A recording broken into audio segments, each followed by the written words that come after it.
Hello, everyone. Happy Wednesday. How goes it out in the land beyond? Hi, everyone. Good. The captions are getting you too. They're going to be jumbled together. But what can you do? This is my wife, Maggie. She has ADHD. I am Rick. I am autistic. And we are raising money for Mental Health Awareness Month. Raising money for vibrant emotional health. It's over there.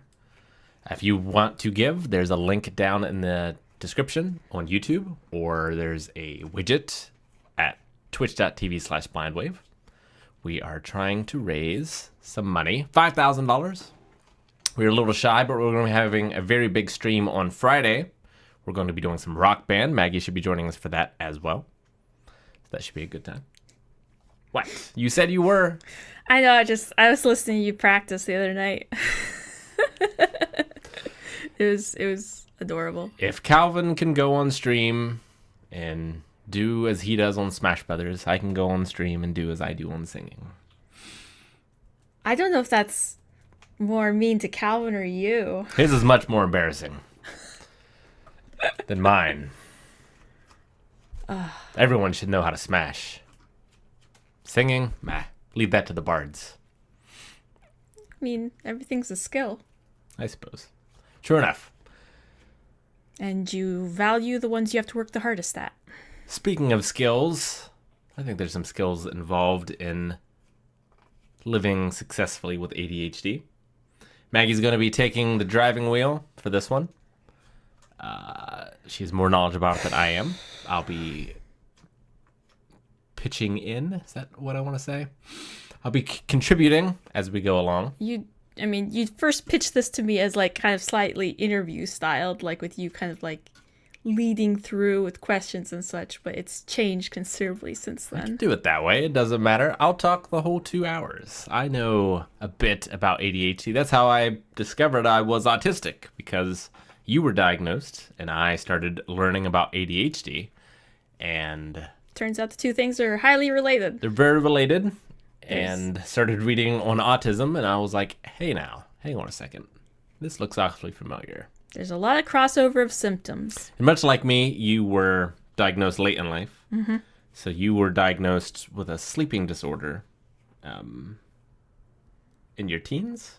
Yeah, it was like right before you met me. You met me basically just after I started being medicated for it. Right. So you got to see like the new Super Maggie instead of the old falling asleep during tests Maggie. But that medication also treats ADHD. Yes. So turns out uppers, they treat a lot. Let me get your notes up, if you so wish. Can you make it like smaller on that side of the screen? Sure. Cool. And can I have the mouse? Yes. Oh, I hate this mouse. Be careful with the keyboard. He's had... Well, I mean, it's your fault that the cord's all messed up. But yeah, we'll be talking about ADHD today.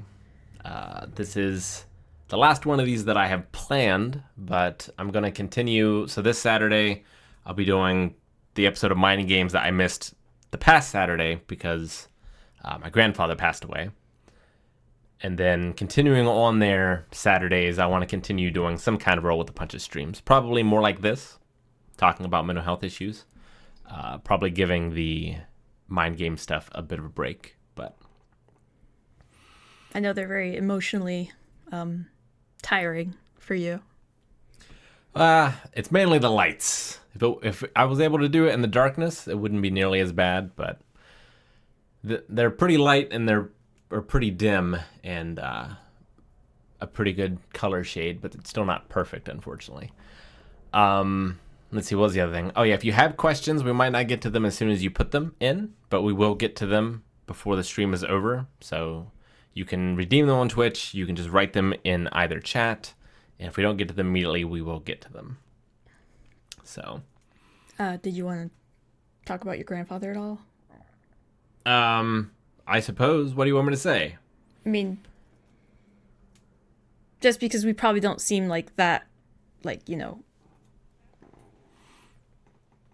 horrified in the moment. Well, he, If anybody has ever had a loved one pass away from, like, an dementia, Alzheimer's related thing, you know that the process starts a long time ago. Yes, I mourned my grandfather some years ago, but there was still the funeral and seeing a bunch of people being sad. So it was still quite emotionally draining. Yeah, funerals aren't for the dead, despite what most people might think. Funerals are for the living. Yeah. And that's why I've always brought Evie to any funeral I've had to go to, because having a kid there to remind everybody about life and to give them something to smile about for a bit, it's great. Yeah. But yeah, a lot of great memories of my grandfather. He taught me how to play ping pong. He was also an avid game player, cards, dice, that sort of thing. So we were able to bond over that. But he was a good man. He was a teacher as well. So we kind of clicked on that level as well. He wasn't related by blood, but was certainly a grandfather in every other way. So I miss him. But you have missed him for quite some time. yes. So Yes. And I still have the memories. yeah. But ADHD. So I was only diagnosed with it a couple years ago. Mm-hmm.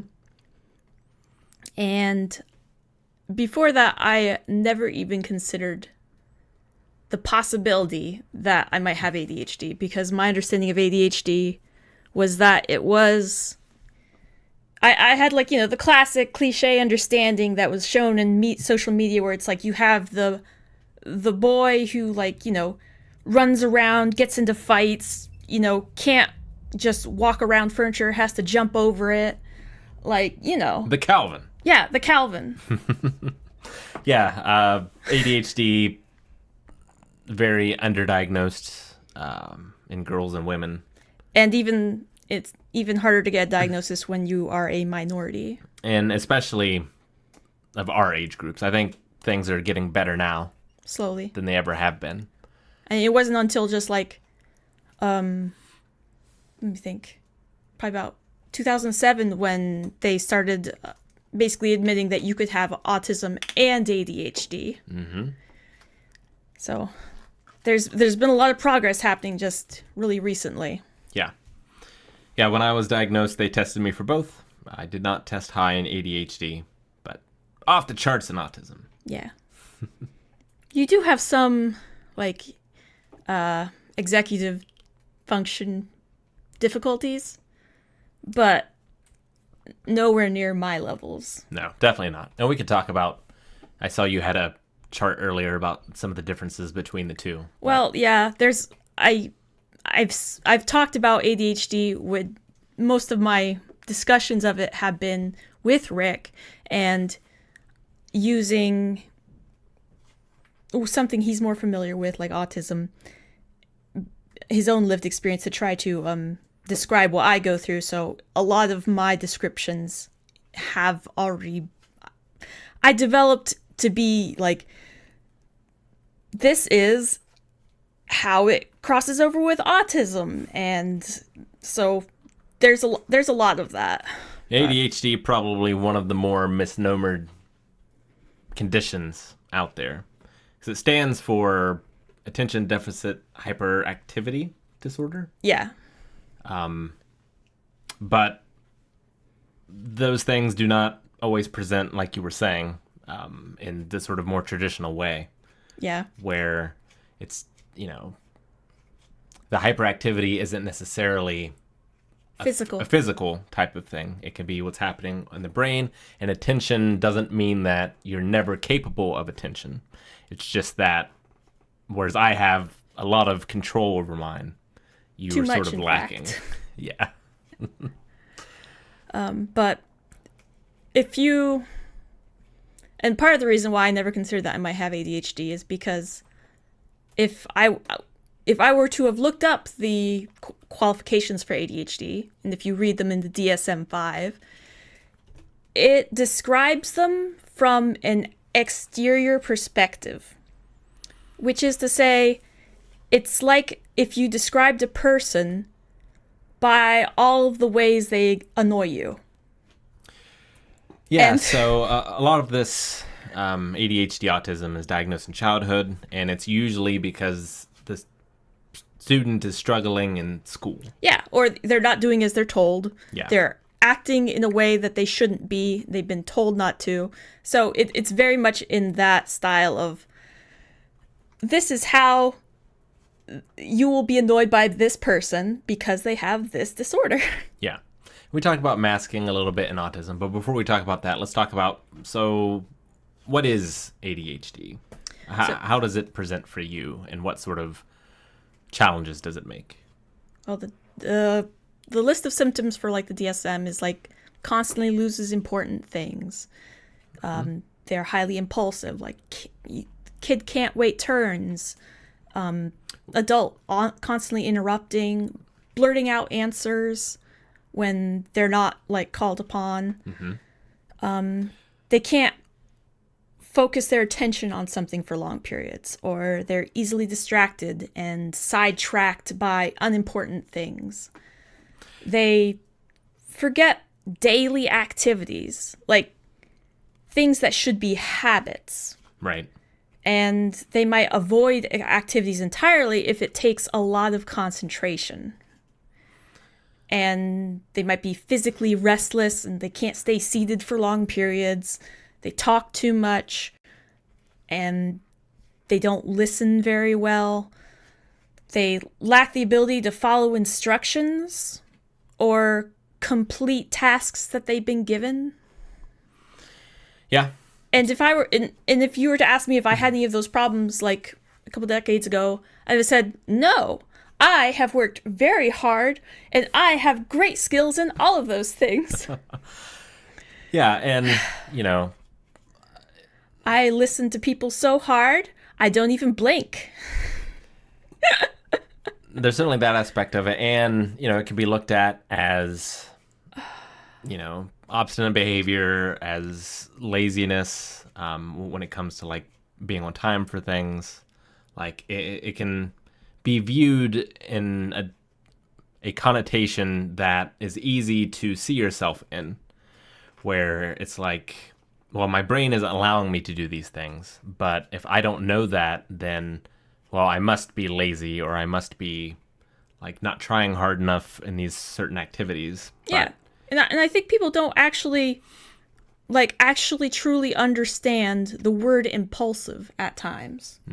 Because they use it like it was a choice to be impulsive.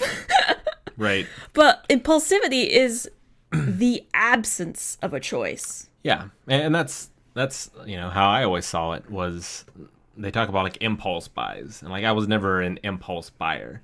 And I just thought, like, well, like, that's just a lapse in control in that moment. Yeah, exactly. That's how I viewed it, too. Yeah. Where it's like, you lost focus for a second.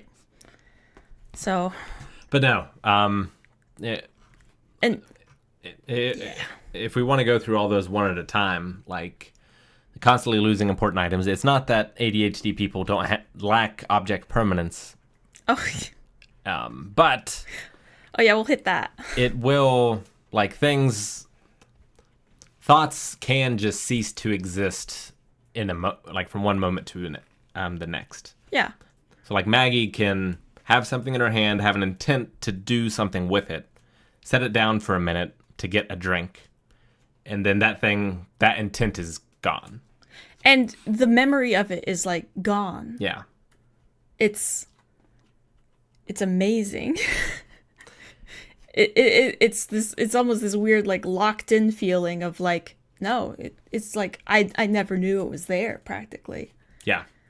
And that's something that took me a long time to understand. And, like, you know, at first I would be frustrated that you weren't, like, throwing trash away, because, like, you know, why don't you just throw it away? The trash can's right there. But look who's talking with the water bottles beside the bed, mister. But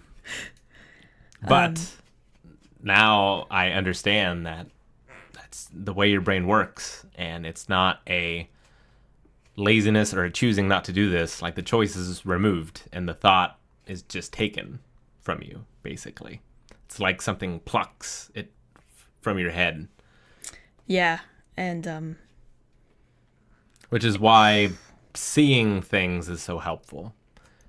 So, for instance, at our old house, and at this one at some point, we took all of the doors off the cabinets.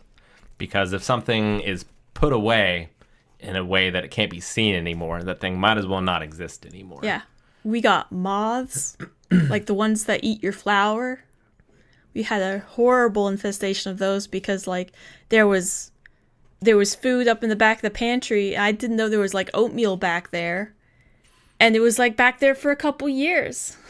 So now we have shelves and things like that where, as much as possible, it's in view at all times. Yeah, which has its own issues, though. Hopefully in a relatively organized manner, but... But in a lot of the symptoms of ADHD, it's like, if like, I can't count how many times, like, you say, it's like, oh, I have so much trouble with A. And then the person you're talking to says, oh, you're fine. Everybody's got trouble with that. And that's done with autism as well. It's like, you tell this person, it's like, I think I have autism. The first thing out of their mouth is to reassure you that you don't. Right. Because that's such, like, a negative connotation to a person. But it's so, like, not belittling, but, like, dismissive. Right. Yeah. No, I mean, ADHD is a disability. Like, it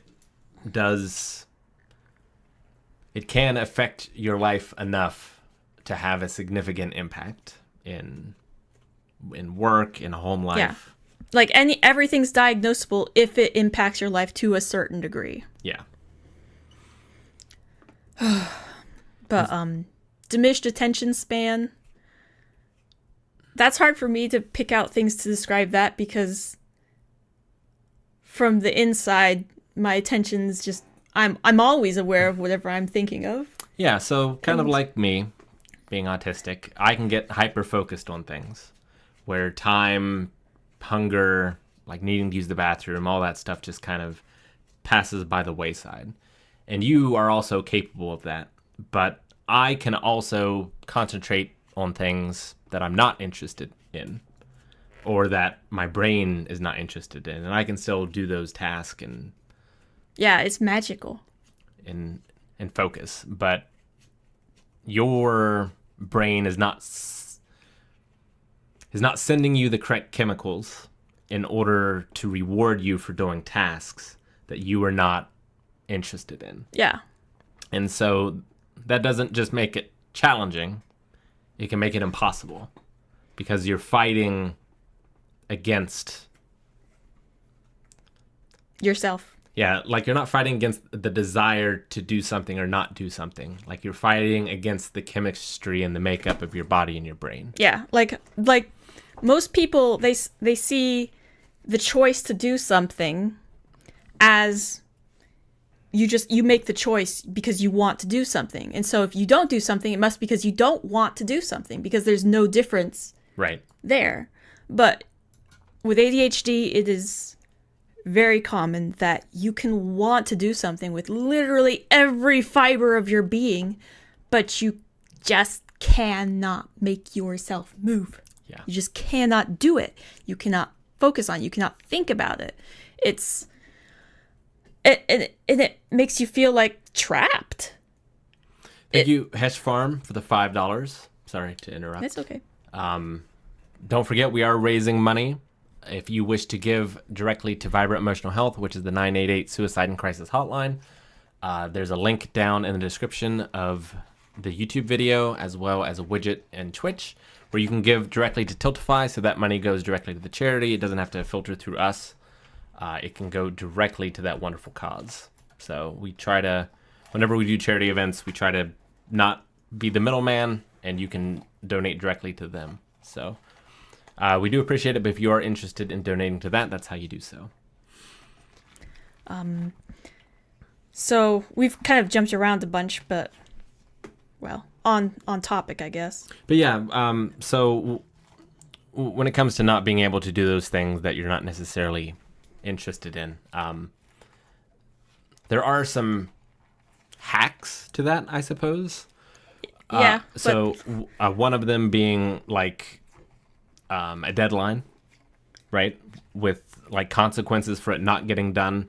Then you can sort of go into like a crisis spiral mode. And oh yeah, using deadlines, impending deadlines of very serious negative consequences is how I got through college. And don't get me wrong, I got through college with an incredibly good GPA. It's effective, but it is tolling. It is, it's tiring, it's stressful on your body. Yeah. I can't tell you how many papers, heck, even the document I wrote up before this, it's like, when did I start it? An hour before stream. It's being generous. Yeah. Yes. I mean, I've been a DM before. And I've known how much you prepare before you, like, are a game master for a game. I don't think I've ever been able to prepare before a game more than, like, 30 minutes ahead of time. Yeah. I've never read the Game Master book or anything like that. Like, I wish I could be that person. Yeah. And I wanted to be that person. there's something that you think might be hacks or hacks for other people, but don't work. So like rewards, sort of a long-term thing where it's like, well, if I do this thing, at the end of it, I'll get this, isn't super effective. No. Now, you've had it to where you'll like reward yourself beforehand and sort of ride those that dopamine into the task. Yeah. I mean, there's dopamine's also used quite a lot in pop culture as it is, kind of incorrectly, but it's definitely about if you can get yourself that emotional high and happy place from like, oh, I'm going to eat this cookie, and while I eat this cookie, I'm going to change laundry. Right. It's like giving yourself that boost in the beginning is like it's so much more of a, it's like you don't have trouble not wanting to do the thing. Yeah. To get through the end of it. It's like, but it's just starting the task. I mean, to be honest, like finding the motivation to do a task at all and also having difficulty starting tasks, even tasks you have motivation for, those are two separate things that all go in together. Yeah. But and sorry. Like as your husband, it's like part of my job is giving that to you where you normally can't get it. So like it can be easier for you to do things for me rather than it is to do it for yourself. And if I, sort of praise or reward those things in the correct way, it can kind of bypass what your brain would normally do, from what I understand. And, but I also, sometimes it'll undo it if I ask you to do it. Yeah, that's definitely something I brought up with my therapist. There's some of that, Because like if you're already planning to do something and I ask you, then now it becomes a chore or a job. It's impossible. Yeah. It's like you stole it. So it's a very delicate rope that I'm still learning how to walk. Well, where as hard as it might be for you to figure out how to manage my brain is an equal mystery to me. Yeah. Because motivation is not a constant in my life. It is a constant. The only constant it is a constant variable. Because I cannot depend on being able to do something and being able to make myself do something time after time after time. I was scared to death when I was pregnant that I would lose motivation to like take care of Evie and to like change her diaper and such, because like those are all like, tasks that aren't very, rewarding. right. Turns out I shouldn't have worried so hard because those hormones that your body releases after you have a baby are so strong. Yeah, if only you had those all the time. Yeah, to keep myself alive. Yeah. But your body just releases a bunch of hormones that are like, you need to keep this baby alive to the detriment of everything else in your life. So thank goodness for that. Yep, for sure. Thank goodness. Of course, you did have to go off medication for the pregnancy and the Breastfeeding, feeding. yeah, because you can't take uppers while you're doing all that, because otherwise the baby will get it and stuff. Which was extremely challenging. But speaking of that, like, daily tasks being such a big issue, is the forgets daily activities, such as, like, brushing your teeth. Yeah, it's so... I think this is the hardest one. This is the biggest opposite between you and me. For me to understand, yeah, where habits are the easiest thing in the world, to my detriment, where, like, that's why depression for me is so dangerous. Yeah. Because I would rather stay in the habit of being depressed rather than change something. You can't distract yourself out of a bad mood Yeah. or a negative thought spiral. Yeah. So like, habits are my bread and butter, and it's so hard for me to understand that it doesn't matter if I remind you to do this thing and I have you to do this thing every single day. Like, the second I don't do that, it might as well be day one. Like, it's exactly the same. I honestly I don't think I've had a single true habit in my life. At all. Yeah, I mean, I can't say one way or the other. I don't think I've experienced what it feels like to have a habit to where, because I've read descriptions of what, like, people say what it feels like to do a habit. It's like you do things automatically where you don't have to make the choices along the path. Like, I've seen you engage in obsessions and do those things every single day. Like, you might get super into a particular video game or something, and, like, you will go and you will do that video game every day. But that's different from, like, my habits. Yeah, at a certain point, like, I'll fall off the wagon with that game, and I won't touch it for, like, 9 to 12 months. And then I'll be, struck right back in it.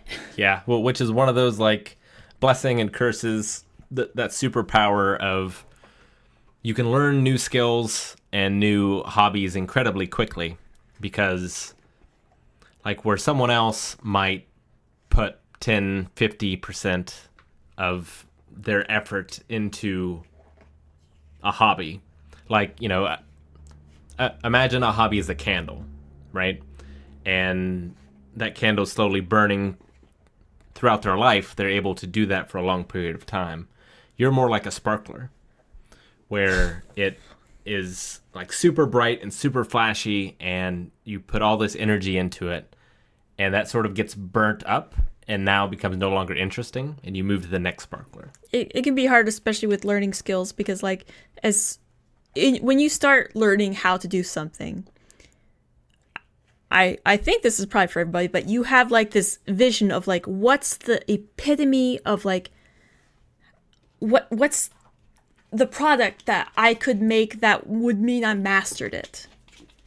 So years ago, when I was, like, a teenager and I learned how to knit, I thought that the hardest thing you could possibly make would be, like, an Irish sweater, one of those beautiful, like, a cable knit sweaters that have, like, tons of, like, decoration and everything all over the whole thing. And I learned how to knit, and guess what the very first project I made was? I made a full-on complete Irish sweater. Step 1. And when I finished it, I was like, oh, great. I can make a little project for one of our friends that is going to have a baby. And it's like, I started that, stopped. Yeah, because Like, you've already climbed Everest. Yeah. Right? It's like, because it's there, it did not work, because so much of what appealed to me about that was the challenge. Sure. Yeah, and, that's the thing about ADHD, is always seeking newness, like new experiences, new sensations. Rogue Gunslinger brought up an interesting point about addiction, where I think not having those habits helps you in terms of like not forming addictions to things. Well, I mean, before I was diagnosed, when I was a teenager and such, and of course, I also have a sleeping disorder. I was under my own self-perception was so that I thought I had an addictive personality. Because at that point, I was self-medicating quite strongly with energy drinks, with sugar, with, chocolate, with caffeine, with like anything. And it's pretty common with people with ADHD that haven't been diagnosed is, you self-medicate. But like, and because like it's I need that to function, it's like I thought, oh my gosh, I'm such an addictive personality. It's like I can't even stop like, drinking these caffeine drinks and such.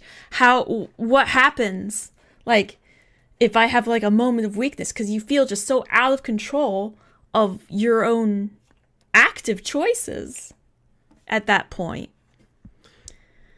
But it's so funny when like doctors or someone is concerned about ADHD people getting addicted to Adderall or whatever, because like I can call you and tell you to take your Adderall, but if you do not do it that second, as soon as I hang up the phone, then you will more likely than not forget to take it.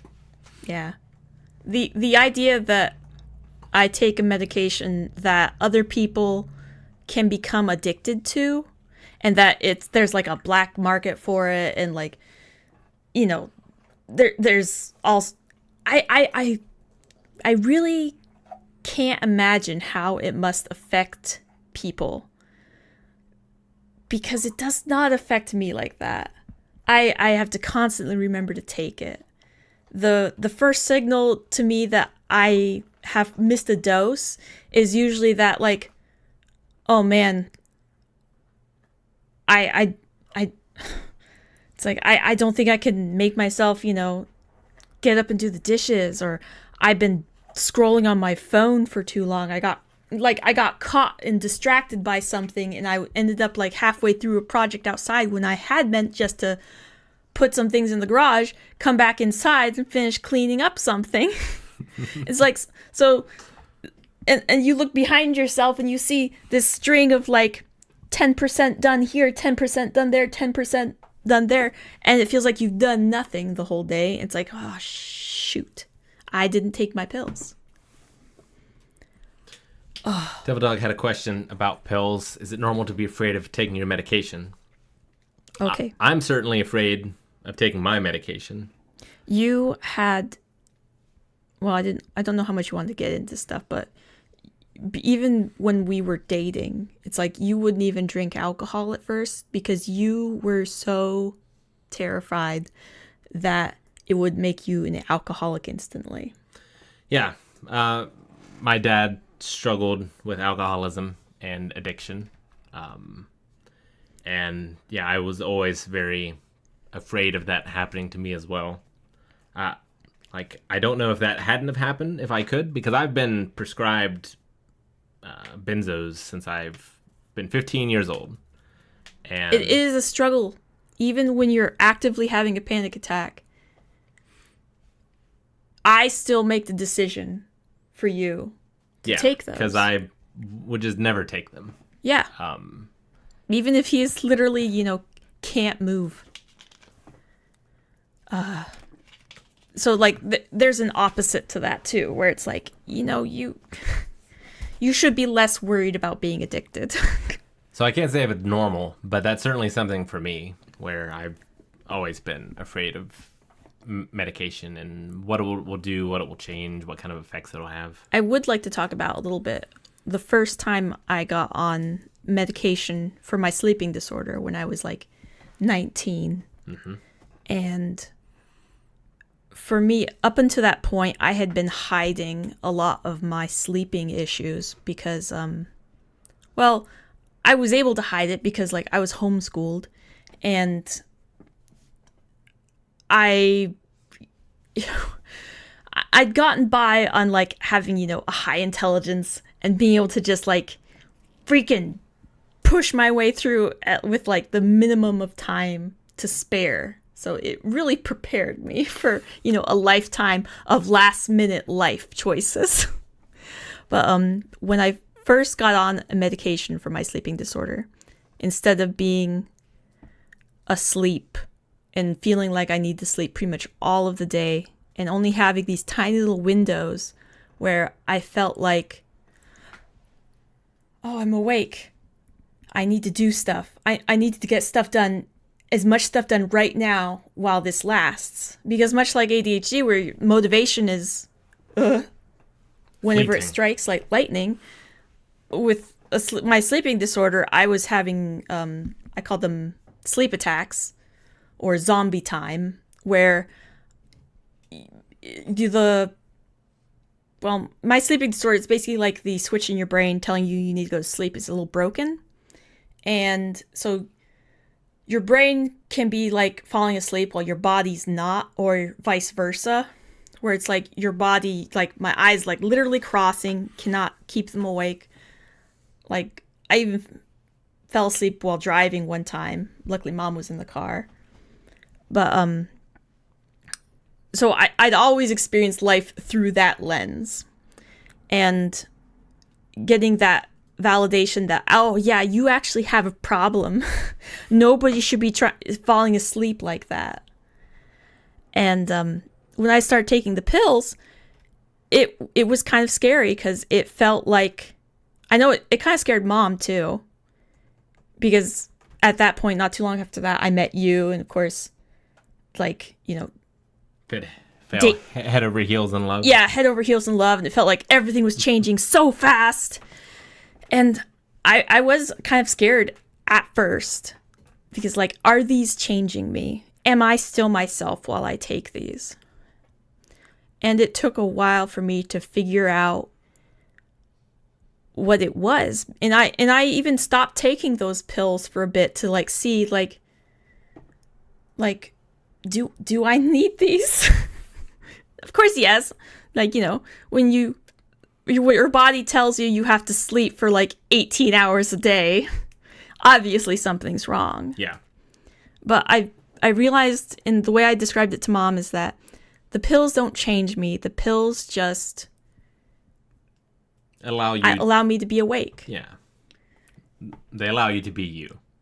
And of course, at the very beginning, right after I started taking the pills for like the first month, I will fully admit, I did not have the skills and understanding of my own body signals to manage that very well. Because up until that point, whenever I felt sleepy, I ignored it. Because I always feel sleepy. I'm like the Hulk, but for sleep. Super Snorlax in here. Mm-hmm. It's like, when you're always sleepy, it doesn't matter when you go to sleep. So I just stay up. If I felt like I could stay awake, I just stay up. Because in the morning, I'd be sleepy regardless if I got 9 hours of sleep or 2. So I made some bad choices. Yeah. But like, when you're sleepy, regardless of how much sleep you get, it doesn't matter. But after I started taking the medication, and I was actually awake during the day, that urge to like, go, do as much as possible while you're have this little tiny window of being awake, it was still in force. So for like that first month, I lost like 30 pounds. Like, because I was just like, go. And it had nothing really to do with the medication, because as soon as I realized, oh, I'm not actually listening to my body when I'm sleepy or when I feel tired. So I had to actually start just, going to bed at what was a normal time, and actually like getting like the amount of sleep which would be normal for a normal person. Well, and even separate from the hypersomnia, ADHD people have a lot of issues with sleep. Mm-hmm. And I know we've both done some research as to why that is. Some people think that... What's really fascinating is if you take an absolutely normal person and make them stay awake for like, I think it's as little as 48 hours straight. It's not very long. It's amounts that like everybody's done. Their brain literally starts processing stuff and they start acting with all the symptoms of someone that has ADHD. Yeah, and we've seen that with me as well. Yeah. During some of my insomniatic times. Insomniatic. I don't know. Times I've had insomnia. Yeah, your processing, your executive functions, they just drop by the wayside. Yeah. But we've read things that, you know, how light affects people's sleep rhythms might work differently for some people with ADHD. And I know you were experimenting for a little bit with an alarm clock that involved light. Yeah. I definitely it did work pretty well for me because like alarms had never really worked very well for me, like sound. It's like, you know, you could just slap it. You got 7 more minutes. You do that 5 more times. And by the time it's been that much longer, you actually have the motivation to be able to get up out of bed. Mm-hmm. And I won't go into like more of the descriptions of like the other various symptoms that go along with that sleeping disorder too much because they're not really connected to the ADHD. But like for people who do have ADHD and are having trouble sleeping, like what's the theory behind the light alarm and where could they find something like that? I got mine from Amazon, and I believe it's the Philips Norelco sleep light. And what it does is like about 20 minutes before your alarm's supposed to go off, it has a great big light on it that's actually tuned to be like, you know, full spectrum. So it can actually trick your eyes and brain into thinking that like sun's coming through the window. Mm-hmm. And so it just slowly starts brightening up until like right before your alarm goes off, it's like at full blast bright. And that light coming through your eyelids will start all the processes in your brain telling you, you need to wake up, you need to wake up. You start getting those, you know. And if I remember correctly, this idea of it was that sometimes ADHD people, it's not so much that they are having trouble sleeping, they're having trouble sleeping at the same times that other people sleep. It's like delayed sleep phase syndrome. It's like your body clock is slightly misaligned to everyone else's. And so the idea with this light treatment is, in theory, you could train your brain or trick it to think that you are in a different cycle of sleep at a different time. And so you could therefore adjust your sleep cycle to meet something that could be more productive in your life, whether it's for school or work or whatever. That matches society's expectations of what you should be doing. Yeah, so like you can't rely on the sun because your brain is working on a different clock than everyone else's. So if you can replicate the sun and have it move at a different time, in theory, it's an issue you might be able to help resolve. Yeah, it makes a difference between like when you wake up and stretch. Oh, okay. Oh, I just popped so many times. It makes a difference between like when you wake up and like you can barely your eyes can't focus because I don't know. I just know it's like they literally can't focus. Everything's blurry. And it's almost like sleep paralysis. Except just like a tiny bit of it where it's like you can't really move your body. You can't talk. Like it's just like blah, blah, blah. And you just can't move. And trying to wake up in that state is really freaking hard. And it takes so much motivation and like pressure and like beating yourself up and just like repeating yourself all the bad things that'll happen to like get the adrenaline spike you need just to get up. Yeah. And so having that light, I found that by the time my alarm was supposed to go off, I often would wake up and feel like actually alert before my alarm would was supposed to go off. So I would highly recommend if anybody's ever had trouble like waking up, trying out one of those lights. They've come down in price quite a bit. And, I mean, most of the things that treat ADHD and such that are truly useful and support you in your life are sadly not things covered by health insurance. A lot of things like that, like air tags on your keys or your wallet to find stuff. Air tags are a big one. Yeah, where just like everything is air tagged. Yeah. It wouldn't be so bad if our house was a little cleaner, because I have a superpower to where if I see where she put something down, I will remember it forever. But I have to see it. And I'm not always around, unfortunately. Meanwhile, what my superpower is, I can put things in special places that they will be safe. But the problem is they're only safe from me. And I can never find them again. Your actual superpower, from my perspective, is you can look at a kitchen countertop and find something that's there. Oh, yeah, if something's lost, I can find it. Yeah. Because that's how I've spent my whole life doing, is finding things that were lost, because I lose things constantly. And my coping is to not lose it to begin with. Yeah, if he puts things in a certain position, he'll never forget where he put that. But I'm the opposite. So an AirTag is something made by Apple. It might only work with iPhones. I'm not sure. No, it works with... There's a thing for Android that you just have to have a special app.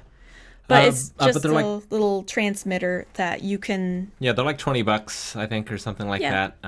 But you can put them... they make specialized wallets that they fit into. I have one on me sometimes so Maggie can find me when I'm lost. But they're just like about the size of a quarter, but like 3 times as thick. Yeah. I would say. They're powered and you can find them via GPS, basically. So like if you're inside the house and it's close, the phone will pinpoint it to you, tell you how many feet away, and point towards it. And it can also play a sound in order to help you find it as well. And that's gone a long way to reducing the daily anxiety spikes. Now, the catch is you have to know where your phone is. So Maggie does have a watch where she can ping her phone, because she can have the watch on at all times, and that makes it much harder to lose. So then she can use that to ping the phone, which can then find everything else. Because before that, she would lose her phone all the time. Yeah, like the whole reason I got a watch, one of those Apple Watches, hundreds of dollars, terrible. I don't use it for pretty much anything else except for pinging my phone.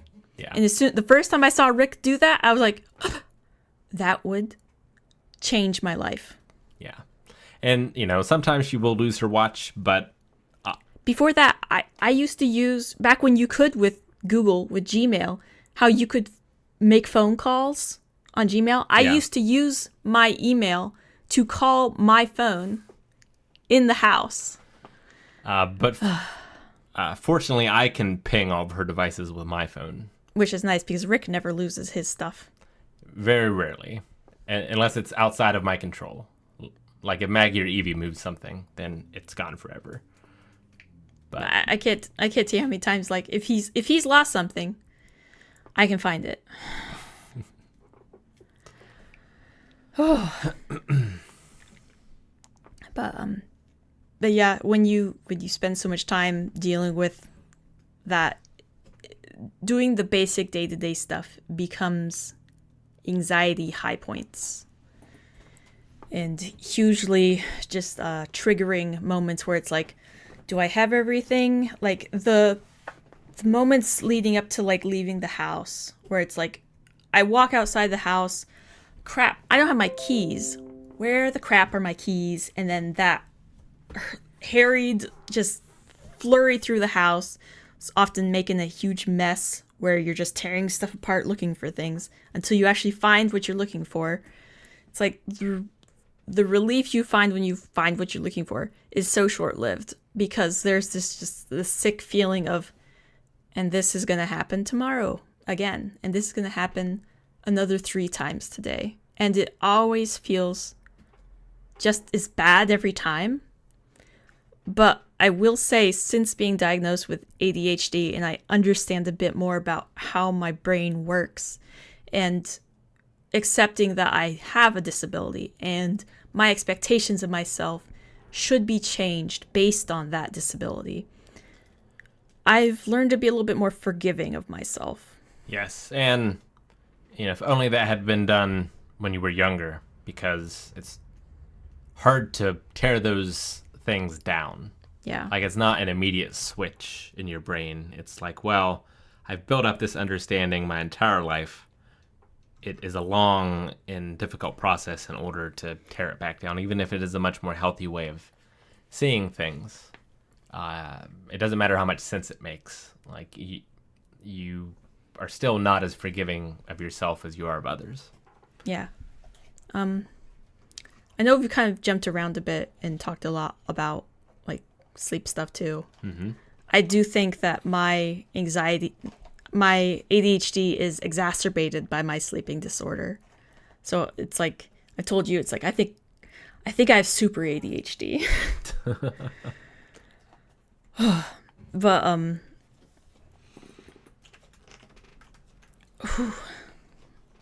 Go ahead.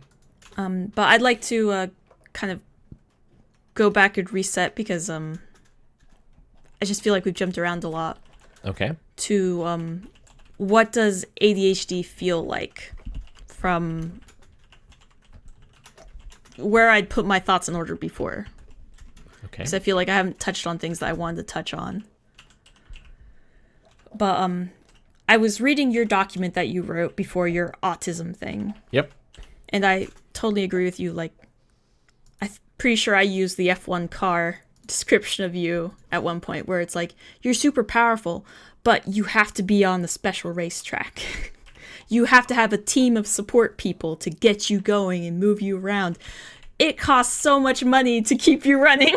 Like, you need a special driver and all that sort of stuff.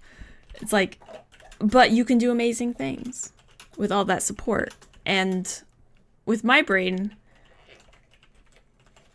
I feel like I'm the commander of an amazingly powerful starship, but I don't have any crew.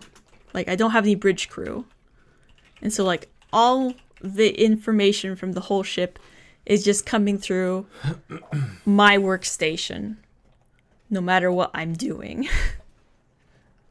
And the engine room, which is like the motivation in this scenario, is run by an RNG program that I don't have control over. So a buggy AI. Yeah, basically. It's like I'm locked out. So like I can set the course, but who knows when the engines are going to be working. It's like being made entirely of like potential energy with no ability to control when it can be changed into kinetic energy. Yeah, you're a lighthouse without the mirror, in a way. Where sorry, I was messing with my fidget too much. Where like you have this amazing ability and potential. Like a flamethrower. And when it is directed, then it can be amazingly effective. But you don't get to control when it's directed. Yeah. And like a flamethrower, it's like I could be super powerful and do huge swaths when it's like in power, but I'll be honest, how many times in your life do you guys need a flamethrower? And how many times do you need like a little lighter? Mac, get the flamethrower.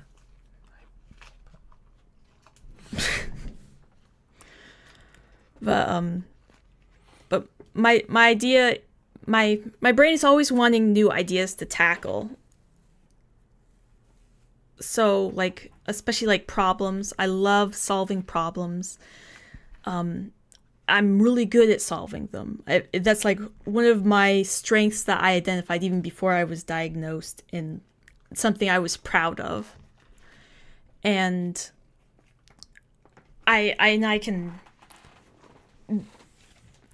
do think it's a strength to be able to have those exciting hyperfixations where you can be just so wrapped up in a video game or fall in love with something so much where it's like it just consumes all of your thoughts.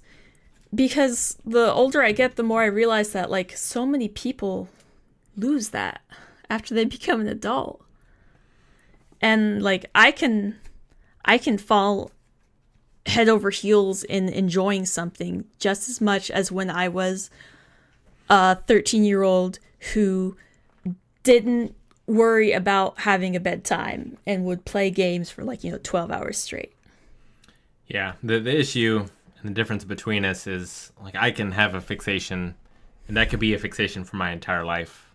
Yeah. But yours cycle. Yeah. And so that makes things like having a job you enjoy difficult, because if you are super into, I don't know, carpentry. Yeah. And pottery. Like if you're not working for yourself. Leatherworking. You name a craft or a skill, I have probably become hyperfixated on it and learned all I could about it and bought a bunch of tools. And it's an issue with, space. It is certainly an issue with space, but if you wanted it, if you had to do that in order to make a living for yourself, it would be difficult, because if you started as a leather worker, then by the time you're building up this customer base and this loyalty in your customers, now you're switching to woodworking and you kind of have to start all over again. Not to mention that most of the things that you would be building as a carpenter would be the same stuff over and over. I learned that very quickly when I decided I'm going to make a bunch of doll beds and sell them at a farmer's market thing. Mm-hmm. And I built 20 some. Yep. Sounds about right. And I got halfway through it and I was like, holy crap. So many of my glorious plans for the future are never going to work. I'm never going to be able to be that person that's, has got 40 years of experience or something doing this job where they've made the same chair 500 times. Yeah, well, you made that a couple tremendous blind wave dice towers. And I was like, we could sell these. These are fantastic. I know. I can make stuff that's good enough to be sold. But But it would be torturous to make 100 of them. I can't do it over and over again. It's very upsetting to know that about yourself and admit that about yourself. Yeah. Because you want to be good at it. It's a little easier nowadays with things like Etsy, where you can have shops that are just sort of specialty items that. But even the specialty items, it's they have 20 different variations or something of the same freaking thing. Sometimes. And when I realized that the closest I could get to that is if I was portrayed myself as some sort of an artiste, where it's I only make one of anything. It's if you have any request for anything, it must be something I've never done before, It's I would sooner. Well, I think that's why Adam Savage, I believe, came out as ADHD, and being someone who does movie props, I think, would be fulfilling, because sure, sometimes for movies you have to do the same prop over and over again, but you're working with different projects all the time, and and you're constantly having to solve problems because no movie is wanting to do the exact same thing. Well, yeah. Sometimes. Well, yeah, if you're Roger Corman. But man, I don't know. I still would have enjoyed that. I'll be honest, because he's having to do things the cheapest amount of ways, and having to solve things with a budget is so fun. But you're accumulating all these skills, and but the inability to actually do anything useful with them. I wouldn't say not useful with them. I find great joy in all of those things, and I think giving joy to other people is a useful thing to do, if nothing else. Adam Savage from Tested, he was in Mythbusters. He has a YouTube channel now called Tested with Adam Savage. Yeah, it's pretty amazing. It's very, very inspiring. I have to be careful how much I watch it. Otherwise, I'll end up making that giant Totoro costume like I've threatened to before.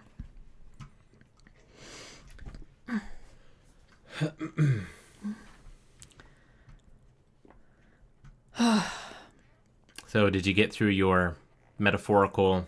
Kind of.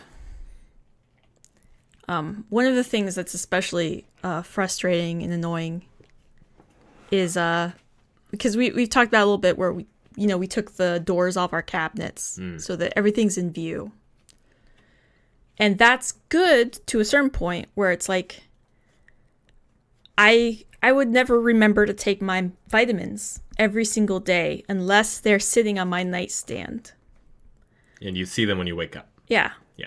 But the problem is there's also a lot of other things that are sitting on my nightstand. Yeah, because like everything in your life exists in that state, and either from having that forgetfulness where you set something down to do something else and it just sort of stays there. But another reason why things do not go away is because, if they're put away, then they sort of no longer exist, and it's almost like if I can't find it, they barely exist. Which I know is something you've always struggled with, is the idea of like getting rid of things. Well, some of that's also just growing up poor. Well, yeah, no, I'm not saying that it's necessarily related to ADHD, but I can see it being exacerbated where you sort of have that feeling of if you are putting something away. If I do put something away, I'm never going to see this thing again. Yeah. Yeah. And it's hard because the way you're hyper aware of your body, of your internal environment, and you have no filter for like your body sensations that are coming to me. Mm-hmm. I have that except for my external world. So like sights, sounds, touches and such. Like there's no filter on all of those millions of little tiny things that just, distract constantly. Well, I don't have a filter on any of that either, but it's not because it distracts me, but like it wears at me, right? Yeah, like... So like the lights and the sounds and whatever, it's not that it's necessarily distracting or it doesn't feel like that, it's more painful. Yeah. It's not necessarily painful for me, it's more it hijacks my workspace in my brain. Like I have a smaller than normal workspace where I can keep like my active thoughts and thought processes. It's like have you ever heard of chat members have probably heard of that, but there's like the monkey test where it's like how much smarter than a monkey are you, and you have to basically be able to memorize and keep so many things in your brain. And like I was doing it with a Discord group one time and I did the test and I failed practically immediately. And I did some research onto it and it's like, yeah, apparently people with ADHD, they can only reliably remember like 2 to 3 things in their conscious mind at a time. I was like, oh man, how many can a normal person do? And it was like 5 to 7. I'm like, it's like, no wonder Rick tells me what the grocery list is, and he doesn't just stop after 3 and wait for me to like write something down or warn me it's a long list. He just keeps saying things. It's like, oh, you can just remember all that crap in your head? Usually, yes. I can't fathom just having such a large workspace in your head. That's only, like you said, for RAM, because when it comes to like disk space, hard drives, like you can remember things like wonderfully, and you can reference things that you've seen or whatever. Like, it's only the short term. Yeah, it's only the short term, like working your work, like active workspace thought memory. And the problem is, since my like workspace in my head is like a fourth the size of everybody else's, anytime a distraction comes along, instead of just like taking up a small corner and then getting discarded because it's not needed, it like wipes my table and it's like gets in my face, and it's like I have to take that input, consider it, and discard it. and then have to try to get back to what I was trying to focus on and try to remember and grab all those pieces. And that's stressful enough because, like, it's stressful enough if you're interested in the thing you're trying to think about. Yeah. If I'm not interested in the thing I'm trying to focus on, then keeping all the thoughts in my head that needing to work on it is like trying to keep a bunch of rubber balls on top of a convex tabletop, where it's like everything's just trying to roll off and you can't keep everything on. Yeah. Meanwhile, if I'm hyper focused on something, it's like the table's magnetic and all of the things I need to think about that thing are also magnetized. So like nothing can fall off the table. And it's so hard to switch focus when I'm in that like flow of hyper focus and I'm working on that or thinking about that. It's like makes my brain feel good. It's like I can do amazing stuff. Yeah. But oh boy, like I can't imagine like the number of times my sweet, wonderful husband has like come into the workshop with like a plate of like the most delicious looking food. And my reaction to him is not, oh, that's so amazing. Like he made me food. I didn't even have to ask. And I didn't even have to plan it or anything. Like he took care of everything for me. He even brought it down on a plate and a fork and like brought me a drink and everything. He did all of this work for me. Instead of feeling like super grateful for that, like my first impulse reaction to that is like anger. Like because you're trying to make me switch focuses. Mm-hmm. Because switching focuses, it can be very hard. And it's not just when you're interested in the thing. It can also be when you're not interested. Just any sort of switching of focus. No, it's a difficult thing where you'll be working on, like, the Blind Wave books. Maggie's one of our accountants. And, like, I will try to force you to have breaks because... Like, I will do the same thing where I get hyper fixated, where I'll just work until the thing's done. Yeah. But like, I know what that does to my body, and it's not good. And, like, I have much less physical sensation about some things than you. Like, I know that Maggie also will just work until everything falls apart, so... Yeah, I'll work until Rick's been home for a couple hours. I haven't eaten anything all day. I haven't drank water for like 8 hours. I haven't taken my pills forever. I hadn't even gone to the bathroom in like, 8 hours or something like that. And by the time like I do all that work to like switch focus and start eating, and all of a sudden like all that data like from my body coming back crashes on me, and I realize all of a sudden it's like, oh my gosh, I feel faint. I feel sick to my stomach. I don't think I can eat this food. I just need a bit of juice. It's like... Yeah, and then, I mean, it's hard to get the focus... It's like, oh, my back hurts. I'm in a bad space. It's hard to get the focus back into the thing. So it's a tough puzzle that I'm still trying to solve of, well, how do you take breaks but still continue to be productive? Like... Yeah, it's like even for things that like I might have avoided because like avoidance of things that take a lot of mental energy is a real thing, and I've definitely been guilty of it. It's an ADHD symptom. Let's not like make it seem like a personal failure. But it also leads to kind of like a little trick you can use with your brain, where it's like if you really can't make yourself start doing something, you take baby steps.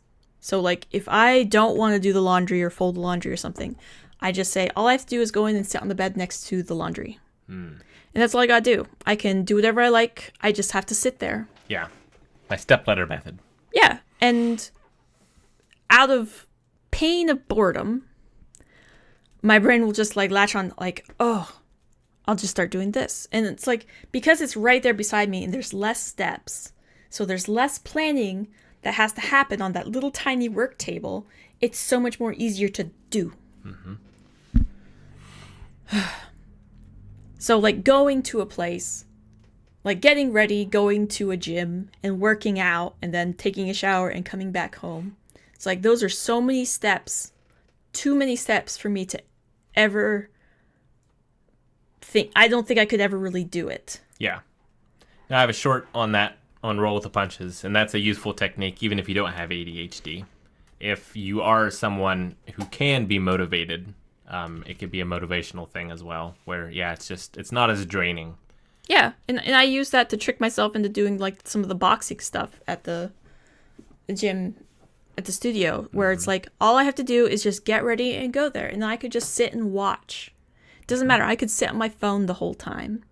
Yep. But generally, as long as I am right up against that cliff of having to do the hardest bit of it, I am not scared of the hard work. It's just that all of those steps like are weirdly overwhelming. And it's like I have to deposit the entire paid amount of motivation in order to start at step 1 rather than just paying for step 1, and then once I get to step 2 I pay for step 2 with my motivation. It's like in order to start the whole task I have to have enough motivation for the entire task deposited right at the beginning, and that's never gonna happen for my brain. All right. So what haven't we covered? I have some theories about how my brain, sorry, I didn't mean to make that sound effect.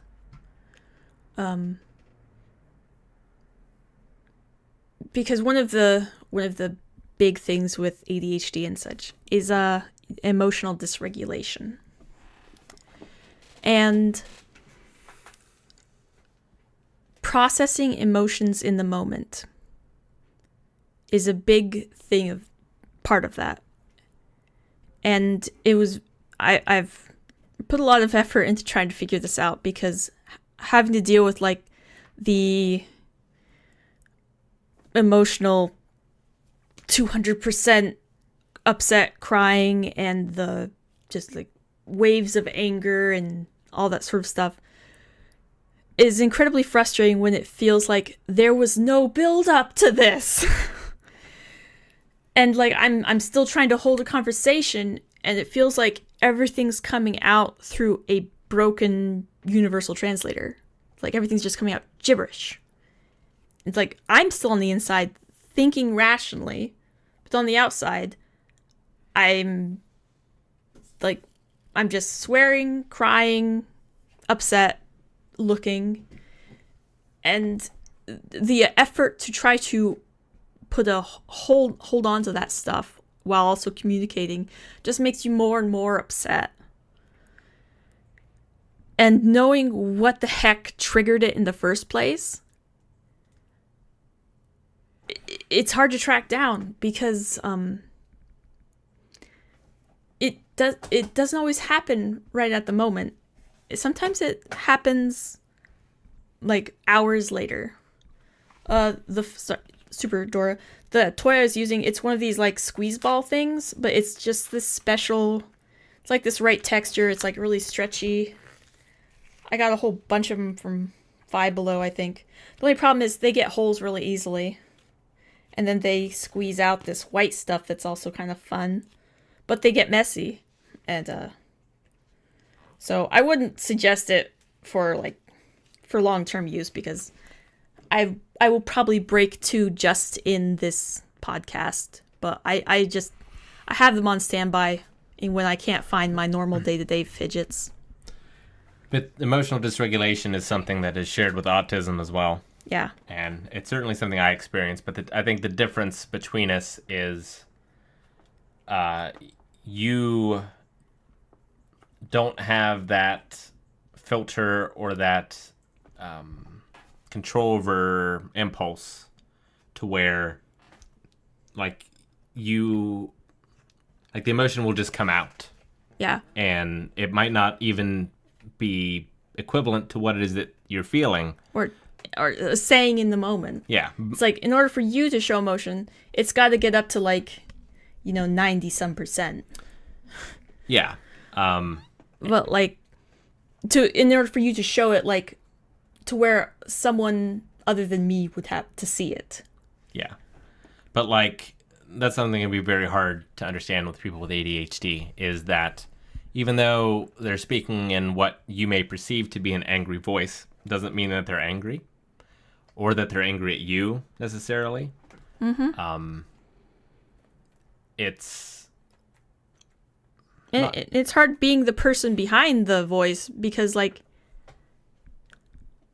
it can take me a couple days to figure out what I feel so upset or wronged about.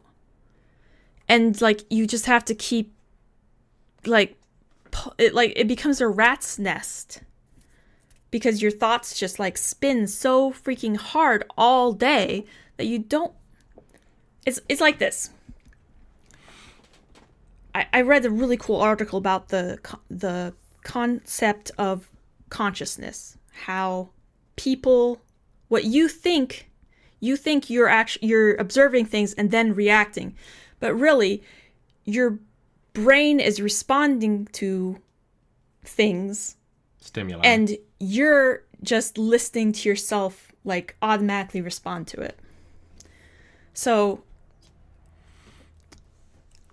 I think a normal thought process begins like, you have a thought, you can let it sit there and like mull it over. And I'm not saying that like anybody's slow. It's more like just like an ability to just process right then in the moment and allow yourself that space. And then you get a little bit of emotional feedback about that thought and how you feel about that thought. And then you come up with a couple different ways to proceed based off of that like reaction and your knowledge and whatever else info you have on the situation. And then you choose your next thought. My thought processes, I mean, just thinking about that thought process sounds way too long. But my thought process comes out as like thought, and then I have like a priority, what I like, this is the end point I want to get to, and I have, here are all the choices, like a dozen different pathways, and I have to like view those pathways out to their conclusions, and then choose the most positive or negative one, however it suits the priority, and then the next thought. And it's like 3 steps instead of 5, where it's like thought, choices, go. And there's no pause for like that emotional processing in the moment. And it's really hard to take that time to emotionally process stuff. And I don't think this is just ADHD. I think this has to do a lot with anxiety too, because when you're constantly feel like you're trying to keep up and to get all of your thoughts out before you can let those little tiny exterior distraction moments slide in between your thoughts and disrail you.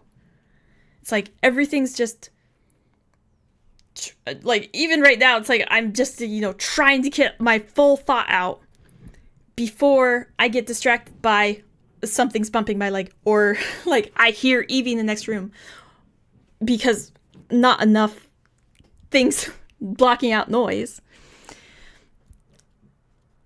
So it's just an utter rush. And not to mention, it's like my brain goes at that really fast speed all the time, but it's not actually fast because I'm just skipping steps. And so when I have an emotional reaction in the moment and it doesn't get responded to, whenever you have emotions in the moment and you ignore them or you push them down, they don't go away. Newsflash. They get louder. Just like if you had your hand in a flame and it started hurting and you didn't move it out of the way, it would just hurt. It would hurt worse and worse and worse, right? It's the same thing with emotions, where it just gets louder and louder and louder until you can't ignore it, until you have to, like, until it just starts bubbling out. Until you're just, you can't think about anything else because your body's like, no, you have to process this right now because something's wrong. So I think that's kind of what maybe, at least for me, a little bit of what happens on the inside. That skipping ahead can also affect, cause having difficulties with conversations in people. Yeah. Because, like, your brain already knows what they're going to say before they say it. Yeah, I've gotten a lot of, or at least it thinks it does. And I've had a lot of issues with trying to collaborate, like being in a situation where I'm collaborating with somebody else, and I have already processed through like well over a dozen different choices and ideas and such, and discarded most of them and had the one that did not fail in the first 5 steps or something. And then I have to like walk through all of their ideas, and their ideas are like the first 5 or 6 ideas that I already had and played out in my head and then discarded and then went to the next. And it just makes it even harder to keep focus on the conversation when it's like you're having to constantly like, I don't want to say wait for people to catch up, but like communicate slowly or clearly or just listen to other people's processing. Yeah, you kind of go through in the moment what I go through with my anxiety beforehand. Like, I will have those conversations. If I know I'm going to be having a conversation, I will have that conversation 1,000 times in my head before I get to it. But you also experience that in the middle of a conversation as well, kind of in a way. Yeah, and when you're doing all of those processes, it makes it hard to pay attention to, say, the other person. Mm-hmm. So, like, even though I can... I do have serious doubts about my ability to read people's... to read people's emotional state. But to pay attention to the other person in the conversation and to notice that, like, oh, they put off a body language signal that, like, they were, you know, that they weren't happy with this part or something. Like, if I didn't notice that because I was, like, processing all of those, like, pathways, it's like I was having this conversation that should have been with 2 people. I have it with myself first, and then I try to bring them to this farther ahead point with me without actually having their input. And it makes the other person feel like ignored and walked on, and like it makes me seem like a bully, and like I ignore them, which, I mean, it's kind of happening. Yeah. But it's not a malicious thing. No, it's just an auto processing thing. I think one of the reasons we get along so well is because of my experience in teaching. Like, was always on the lookout for when students would be bored or be not getting something, or like the lecture wasn't engaging enough, and knowing how to, like, take moments to say something unexpected or to tell a joke or to use humor or something in order to, like, get attention in a different way, and then be able to use that momentum to get it back into the thing that was being talked about. But I think not everyone has that skill. And even if they're not, like, just telling me stuff that I already thought of, even if they're telling me new stuff, the speed at which anybody can deliver data obviously is never going to be as fast as what you think yourself. Mm-hmm. And it takes so much more effort for me to be focused on listening to them and not getting distracted, I can't tell you how many times I've been like trying to focus on someone and listening to them, and like there's been a weird noise, or I hear a drip, or I see something and it's like my attention's been yanked away, and like all of a sudden it's like, what did they say? What did they say? And then like, oh, you've just ignored them. You're a bad person. Yeah, no, that's a thing too. And thank you, Sarah, for the $2.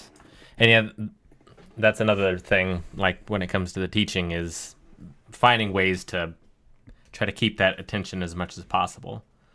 And our style of communication is, I don't see it replicated much.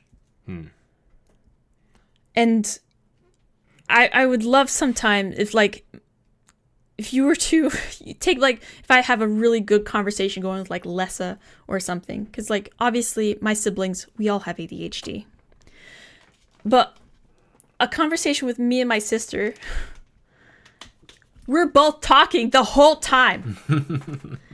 And it's like, you know, our thought streams are just going, but it's like they coincide and they just go together. And that is not the way you can talk with any reasonable person in the world. You will be someone who doesn't understand. Like, you know, one of the reason I do these streams and we talk about these things is to help educate people, because I think it is a skill and it can be learned, but it's not intuitive for other people. Like even the moments where like Rick's doing these great little, here is the main point moments, and I understand they're needed because I need them when I'm reading an article or something. I need those bullet points. Even when he's doing those little moments, I am really trying to keep my focus on like, remember what I was going to say next, and also process what he is saying.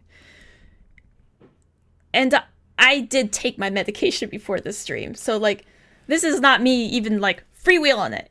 Yeah, like writing, taking notes is good. And I think too, when it comes to students in particular, but in work or anything else, like if a student is drawing, don't take that away from them because you perceive that as them not paying attention. That just may be the thing that they need to use in order to focus their attention, because otherwise it would be split and they would lose you completely. I had the most horrible experience in a college class one time because we had a guest speaker, and it was like a lab day, so everybody was at a computer, but we was still a guest speaker that we were supposed to listen to. And so while the person was speaking, I was making notes and just like typing along, because I'd learned a long time ago, in order to like be able to keep processing, keep focus, I would kind of write an outline of their speech as they were making it to help me process it. And at the end of the class period, when the girl was talking, the teacher had this she was very angry.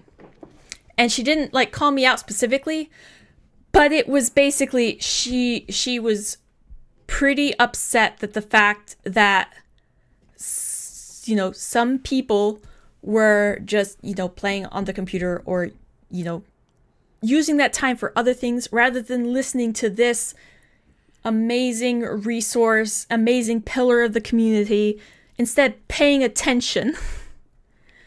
And I remember sitting there listening to this, and it was only about halfway through that I realized she's talking about me. It didn't even occur to me because it's like I was focusing. Yeah. And, you know, it's a difficult thing because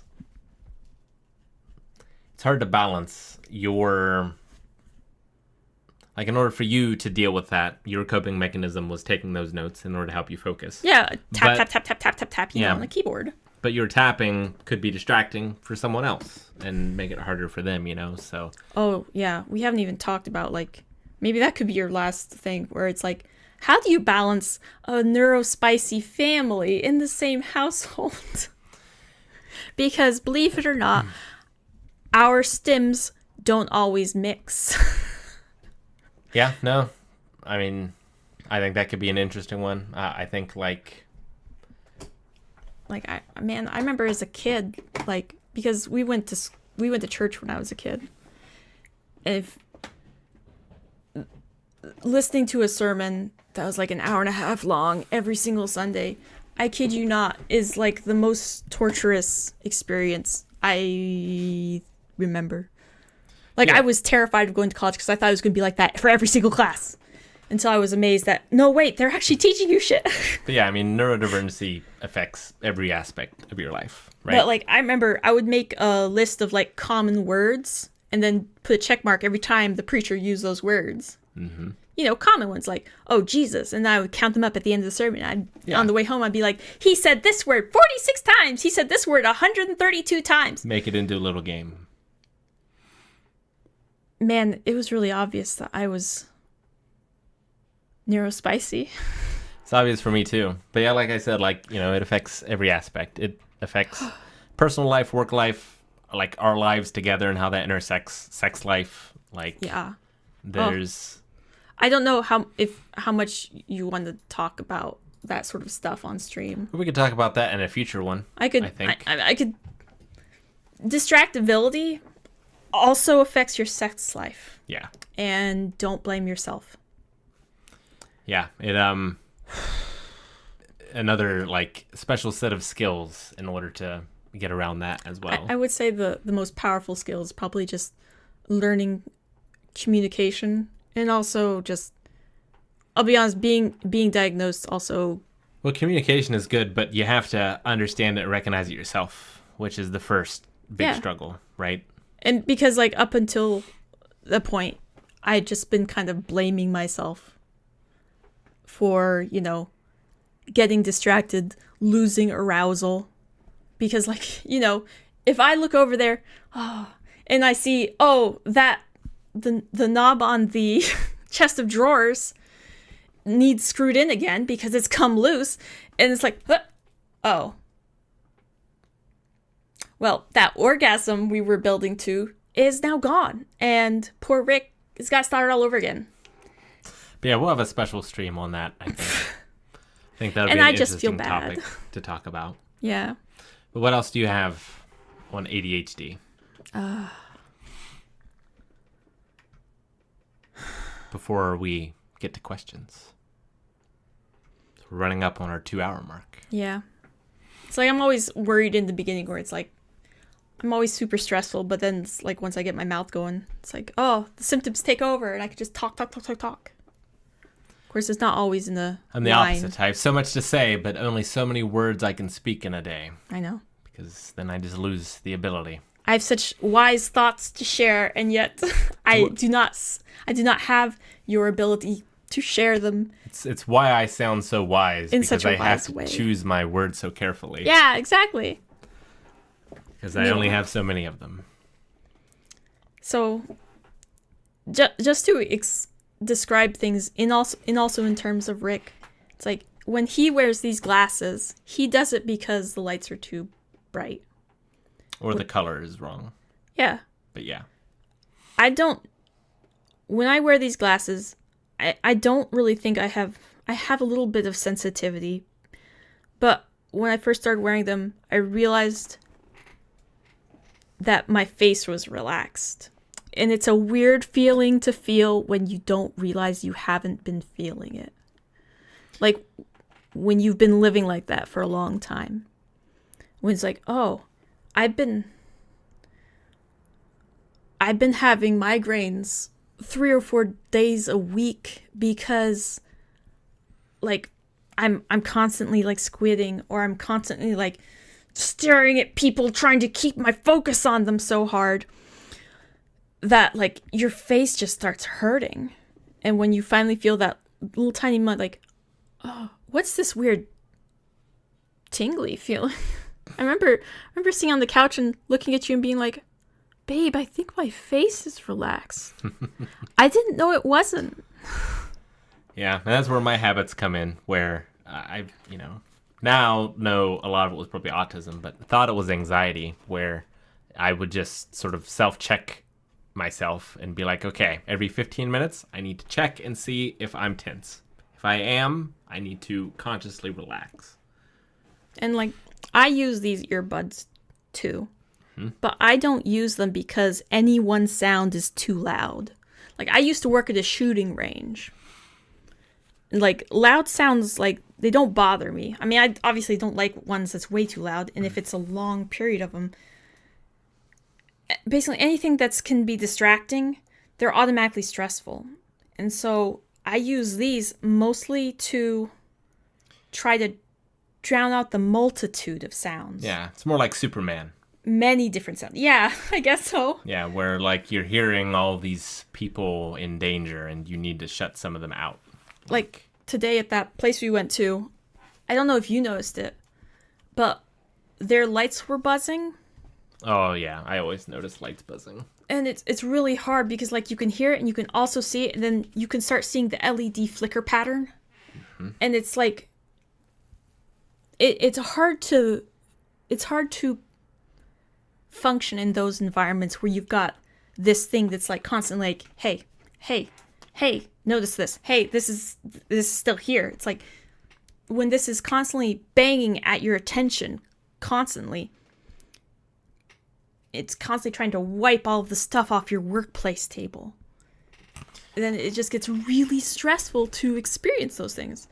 And so when I wear headphones, it's usually I don't wear them all the way up unless I've been kind of overwhelmed for a bit.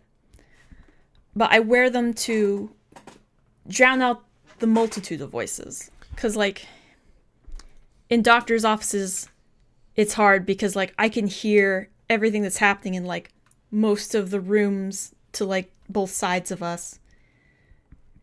And yet, I constantly say, what? During a conversation because the effort to switch focuses from doing whatever I was doing to focusing on processing what you're saying with language is so difficult for my brain that I do not process the first several words that you say often. So I have to say, what?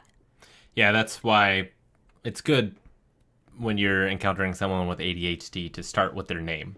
Yeah, like, if you guys ever come to WaveCon and such, you'll notice very quickly that whenever Evie tries to get my attention, she says, Mama, I have a question. Yeah. She announces herself first. And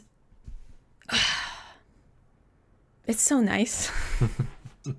Yeah, and, you know, that's not, like, it's a definite for initiating a conversation. But even in a conversation, if it's been going long enough. If I've gotten distracted by something, feeling like I am safe enough that I won't be judged. And my anxiety is like, if my anxiety is high, it's even harder to keep focused sometimes. Especially if I feel like the person will judge me for not hearing something that they're saying is very important. And I know it's important.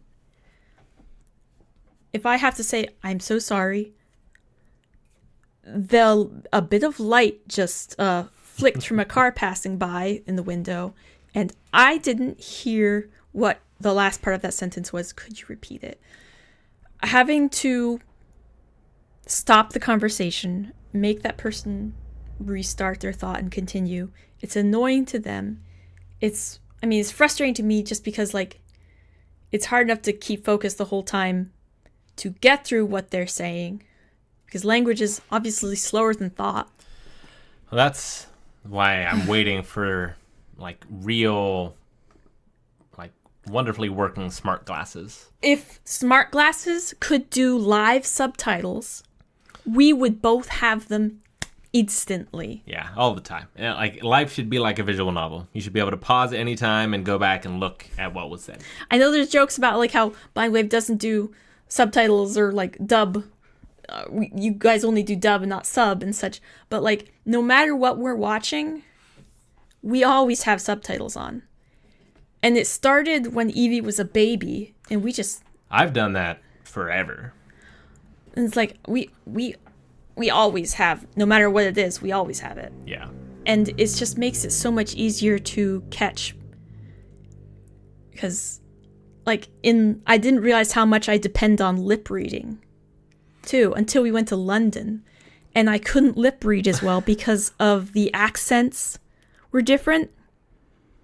And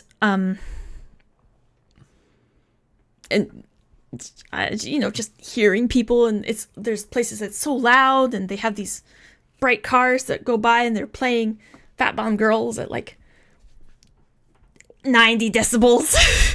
For me, it's a little different because it's not so much the multitude of sounds. It's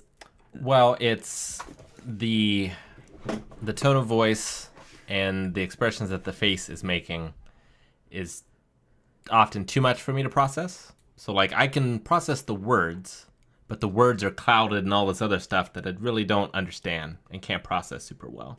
So if I get to see the words and read them, then I can process that kind of separate from everything else. And it just works better. I think I have almost the exact opposite, where it's like I don't get enough information from the face. Whereas like I think you are like have hyper empathy, like natural empathy, where it's like you get too much information from people's faces. I'm not sure. It's hard to say. It also depends. My own theories as well, because like sometimes I feel that way, but other times I feel kind of like with speaking, I lose that ability. Oh yeah, when you just get burnt out and you just like can't function. Like every time I come home from like going to the grocery store or something, like I wear my noise canceling headphones in stores. Oh, it's such a huge difference in my life. Because it's like that low drone hubbub. Like I even have trouble listening to Rick's stream sometimes because of our AC. And it's like you don't realize that it's bugging you until it's gone. And it can be hard to track down all of those sensory irritations that are slowly draining you of your ability to deal with the world.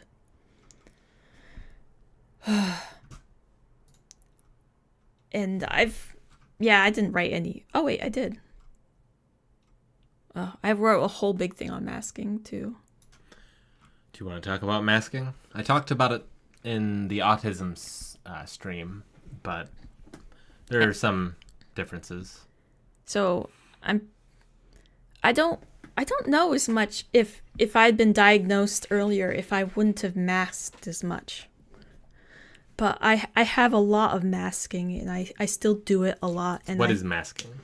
Masking is basically trying to hide the symptoms you don't have control over. It's a self-defense mechanism in order to fit in, basically. Yeah. And it's developed because it's an evolutionary trait to be accepted into the group. It's an urge everyone has. At some point, you were called out or bullied or told you were different. Yeah, or chastised in some way for some behavior. And so over time, you develop masking in order to better fit in. Yeah. And that's something that a lot of people do in certain situations. Like they might stop cursing in church or something like that. Like you can kind of see that as a thing of masking.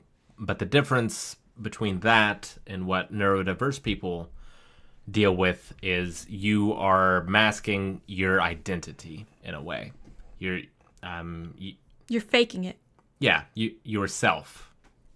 And you are suppressing all of these actions, urges, stems whenever you're around people. And it's a very draining and exhausting and oftentimes unhealthy thing, especially if you're doing it all the time. So for me, since I was undiagnosed as a kid, my understanding of who I was very. I discovered it to be very different than what I thought it was. So many parts of myself that I had previously identified as like immature and decided that I would grow out of, and I put so much effort into growing out of. And when I couldn't completely grow out of them, I would hide them. And so you just try to hide it, and it turns into just this black hole of like guilt and self-loathing because you you're a terrible person for not being able to do what everybody else can do. So like, and the opposite side of that equation, that meant all of the things that I was doing to mask my symptoms, I associated with being a responsible, mature, good person and a good adult. And it's been kind of hard with my diagnosis is kind of reaccepting those immature parts of myself back into my personality, and not just feeling like, not just judging myself for all of it. So like appearing organized to others but feeling super chaotic on the inside, like just always being, especially for women, it's like you should be like considerate, empathetic, and like focused and understanding, even if you say miss part of the conversation and you can't let on that you got distracted while they were talking about something really, really painful to themselves. It's like having to make a conscious effort to like sit still and like and ladylike and being in physical control of yourself at all times. And obviously I only have the perspective of a woman, but like being very careful of like what you did physically around other people. It's like if I was like physically twitchy and stretchy and needed to like stretch or something like that, it's like that could be considered like, coming on to that guy that you just, stretched and like showed off your boobs in front of, kind of, it's like having to sit still and act like all calm and natural while this really respected person talks, acting laid back to cover up rejection sensitivity. I can't tell you how, I don't know if I'll ever be able to fix this, but like,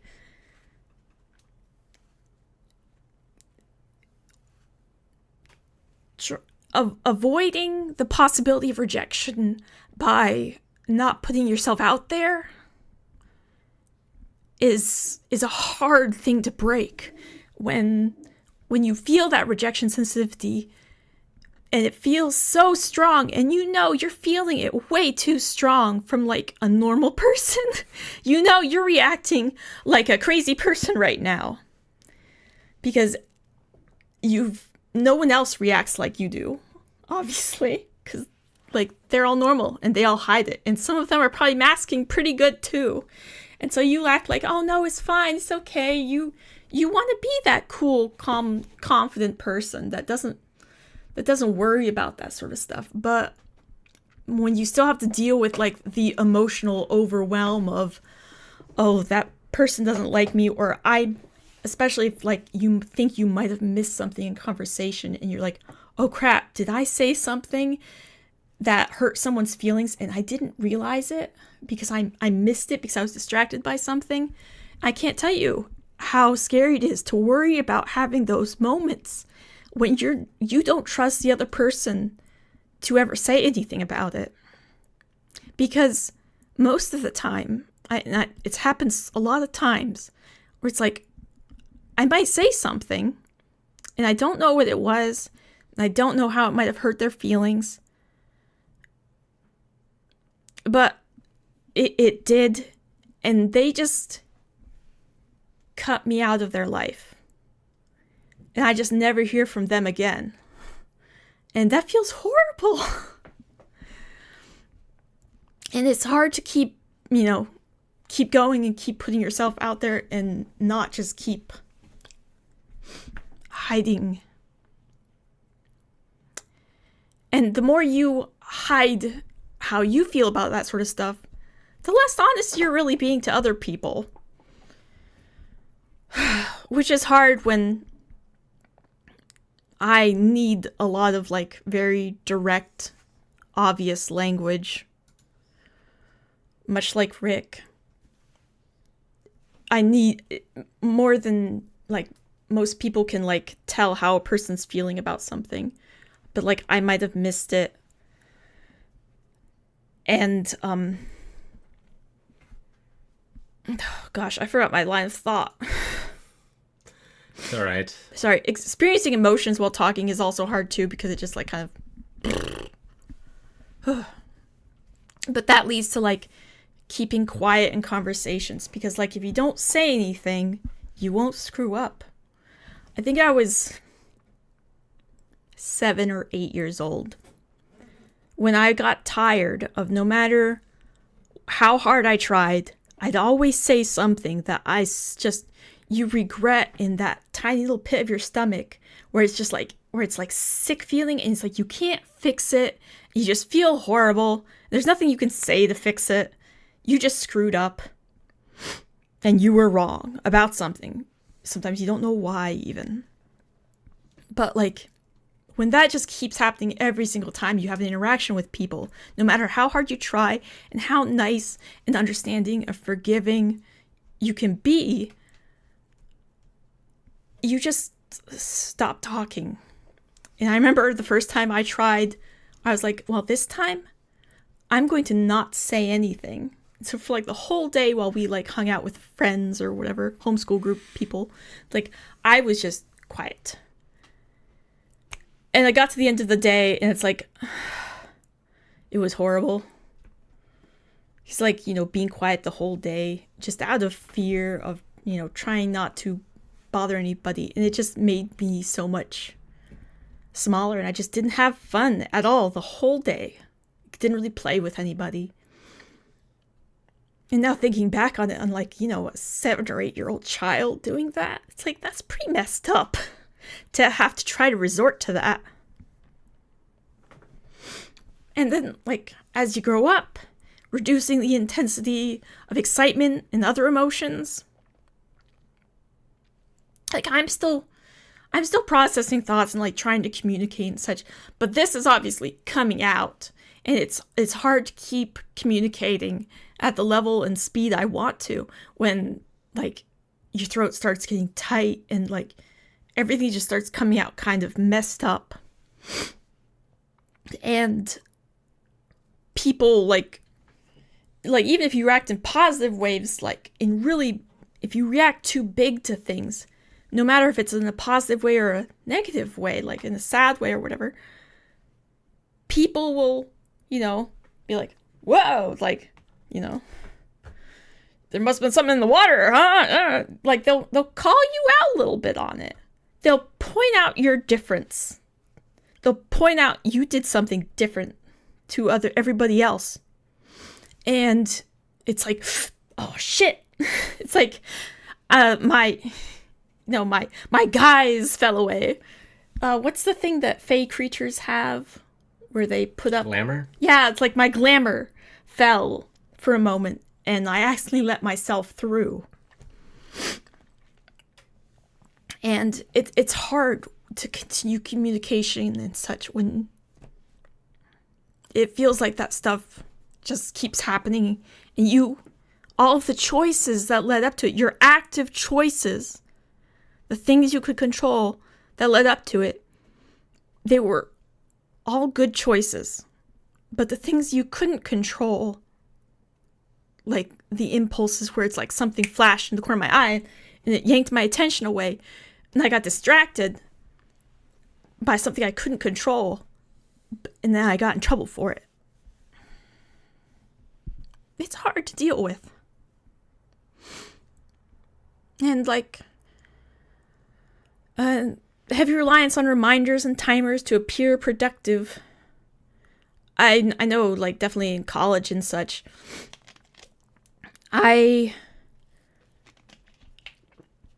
didn't use I relied a lot on just like my intelligence and my skills that I had built up over time of like doing things at the last second. I never really put any effort into trying to have relationships with fellow students because there was no way I could be useful or valuable to them that I knew of beyond like I tutored. And I would get relationships with the people I tutored because I knew I had value to them. And that like if I screwed up, they might give me a second chance. Because I was a very, very good tutor. And I put a lot of work into helping people in that way. But the only other people I like, put effort into getting to know or having relationships with were like the teachers.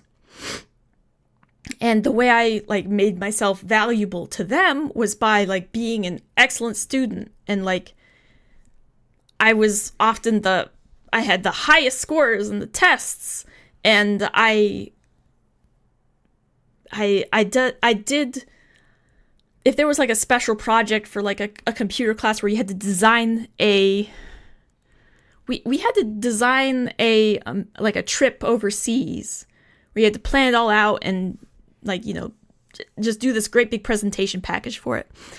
And I chose something that I knew specifically would be very entertaining for the teacher. Not that it would be like very interesting to me, but it would just be entertaining to the teacher to read. And I got to know the teachers. I got to know what interested them and talk to them about their interests. And I mean, it's also handy with talking to teachers because generally if they're a teacher, they like to info dump because that's kind of their job. And info dumping is like ADHD bread and butter communication. It's like, yes, let me talk for 3 hours about my condition that I've hyper-focused research on for the last 5 years. Like, don't stop me. Like, so, but getting good grades but struggling with motivation, like, I got great grades. Like, I never screwed up on any of this stuff. So, I would never have been caught in school as like, oh, you have ADHD because your grades are failing, you're not finishing sub things. And it's like, no, it was so hyper important for me to blend in and to make up for all of my invisible failures. That, you just burn yourself out like that. And I always sat in the very front of the classes because I was always afraid that if I sat in the back, there would be more things in my field of view that could distract me. And when I first started college, I was worried about falling asleep too, because I struggled with staying awake during lectures despite how interested I might be in them. So if I stayed in the front, I'd be very, I'd be scared of being caught by the teacher that I was asleep or something like that. So it helped me keep awake. I think we should do specific streams on like college and things like that. I think we're losing a bit from masking. Is there anything else that you wanted to? I mean, all of those things are like masking the behaviors behind them. So like compensating for something. So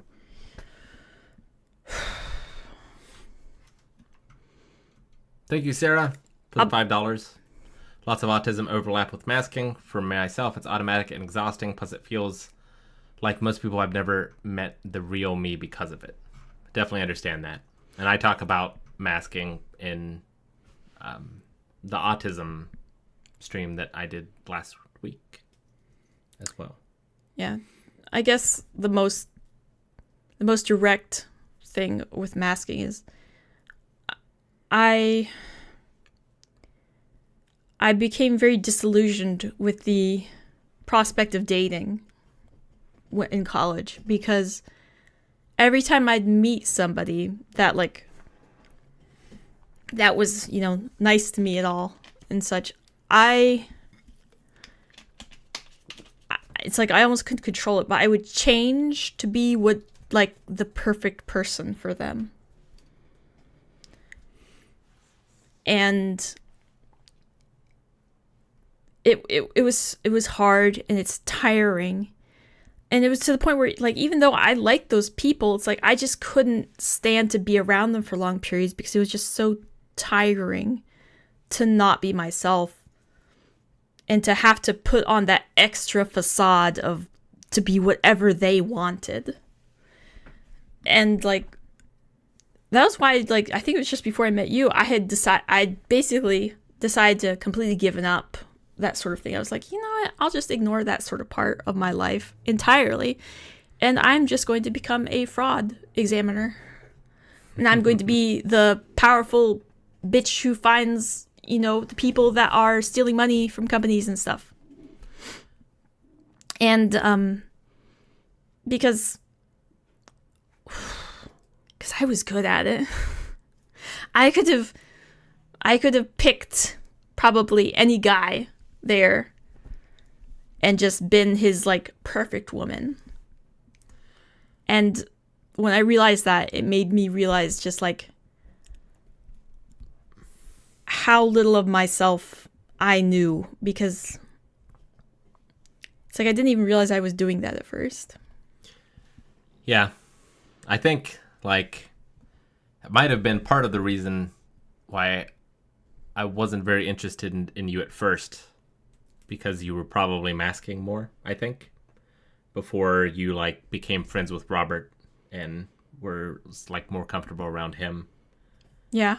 And then became more comfortable in the help desk, and I got to see more of the actual you. He told me that like, oh, you should get to know my, you know, I'll forget what he called you. Assistant. Yeah, my maybe. assistant. It's like, you guys would really hit it off. And I was like, well, I like Rob. I trust his opinion. It's like, so I'll show my interest in Rick. So that led to me actually communicating directly with you, which was like, you know, being the most obvious. Yeah, you were talking about like stretching before and flirting, and I'm like, I'm immune to all that. It's like, I mean, I didn't know what, you know, it's like trying to control all the signals I'm giving off because I kept making mistakes that I didn't realize I was making. Yeah. So when I talked to you, I was like, I keep a journal in binary. Like, what's your nerd card? And then when you were interested, I was like, oh, well. And I was fine because, like, right before that, I'd made the decision. It's like, I'm not going to keep beating myself up because that part of my life is... If I live the rest of my life as a hollow, that's okay. It's like, as soon as you stop looking. But even after we got married, it's like, our house, like, was a mess. It's hard to, you know, manage a house when you have ADHD. And I felt safe around you just because I'd seen your apartment, and it's like I knew like you're a messy person too. But it's hard when it's like, no, you had less problem with like other people seeing your mess, but like it's been years of me like, okay, it does not make me a bad person. Like there's no moral failing to my inability to keep a house clean and to be, you know, like perfect wife thing. So it's maybe someday I will have shed masking entirely, but me too. It's a long and exhausting process. And you are the perfect wife. There's times like that I don't believe you. Can't help that. Yeah. Well, does anyone have any questions? Was there anything else that you wanted to cover? It's the last page of your document. Yeah, no, we can take questions. But the good news about ADHD, if that is something that, if a lot of what we talked about today relates to you in some way. It might be something that you want to read more on. It might be something you want to seek diagnosis for. The good news about ADHD is it is fairly treatable. A lot of people can have great success with different types of medication. I do want to put something in there. It's like, it's not curable. No. You can be on the perfect medication that works the best for you, and it does not help. Like, I can be on my medication, and it helps me actually, it helps me with motivation. Yeah. It does not help filter out all of the excess input I'm getting from the world. Yeah. It does not give me the magic secretary everybody else has in their brain that filters out all the thoughts, those impulsive thoughts that just like jump into your head where you're just like get distracted about thinking about the Stay Puft Marshmallow Man or something like that. Yeah. It does not cure you. You know, or but fix you. some of that can be managed with the noise canceling headphones, the glasses. Yeah. I mean, medication can be very useful. Exercise can be hugely effective in managing ADHD as well. Yeah. The real trick with ADHD is you need to learn how your brain works, because all of the parts of your brain that don't work like they should, with like the emotional regulation, the distractibility, all that sort of stuff, because it's not internal, you still need that to function. And so it just has to be external. If you need a place where you're not going to get distracted, you have to create a physical space you're not going to be distracted. If you continuously forget something all the time, you need to have an external process that helps you through that. Yeah. If there is a certain task in your life that you almost never have the motivation to do, like whether it's like doing dishes, doing laundry, taking a shower, like, you know, taking care of yourself, because those self-care tasks, those can be pretty overwhelming too, like washing your face and stuff. Like, I had horrible acne as a kid because it's so many steps to do all that stuff, and there's like 5 different steps to do a basic skincare routine. I never did any of that crap, and I should have. And like, so all of that stuff, because it's not happening automatically where you have those like, oh, time's passed, I should probably like eat something. If you don't get those sort of signals, it needs to be an external system that you build around yourself. And it can be especially difficult to try to build an external system when you don't live alone.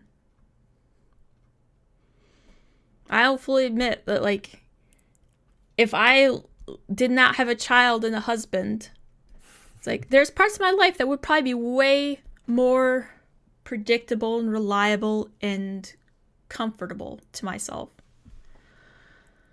But I still think my my food intake would be horrible. Yeah. The good outweighs the bad. Yeah, oh, absolutely. All right, Mood Maiden, what do you think about the talk of putting ADHD and autism under the same umbrella diagnosis, considering all the parallels? Okay, so whenever I was diagnosed, about 6 months after I was diagnosed, I had my first hyper-focused stint of research, and I came out of that telling Rick, babe, I think ADHD and autism are basically the same, like, problems in the brain, just different presentations. Because it's all like this lack of filters. And there's got to be a reason why the first person that I've ever met in my life where it's like, it felt like we were actually on the same wavelength. Outside your family. Yeah. Yeah. Was Rick.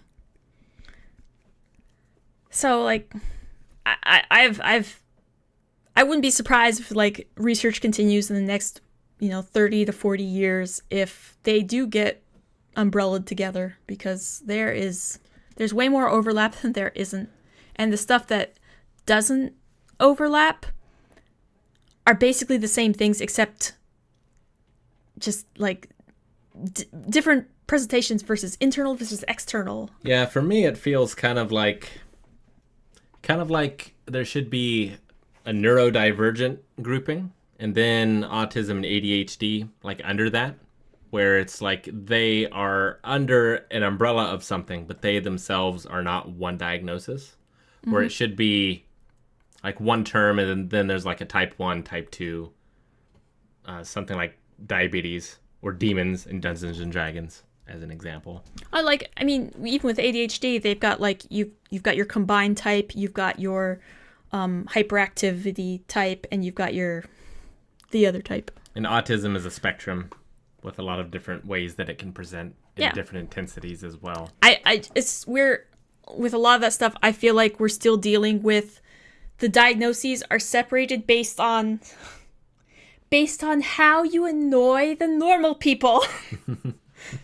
So like somebody that may have a lot of autistic symptoms, but they are high functioning, but they have terrible like impulse control and executive functions. Like they might just be diagnosed as ADHD and never get diagnosed as autistic just because they don't like annoy people in the way that autistic people like in the way that normal people feel that autistic people do. It's like it's all from normal people's perspective. It's just so weird.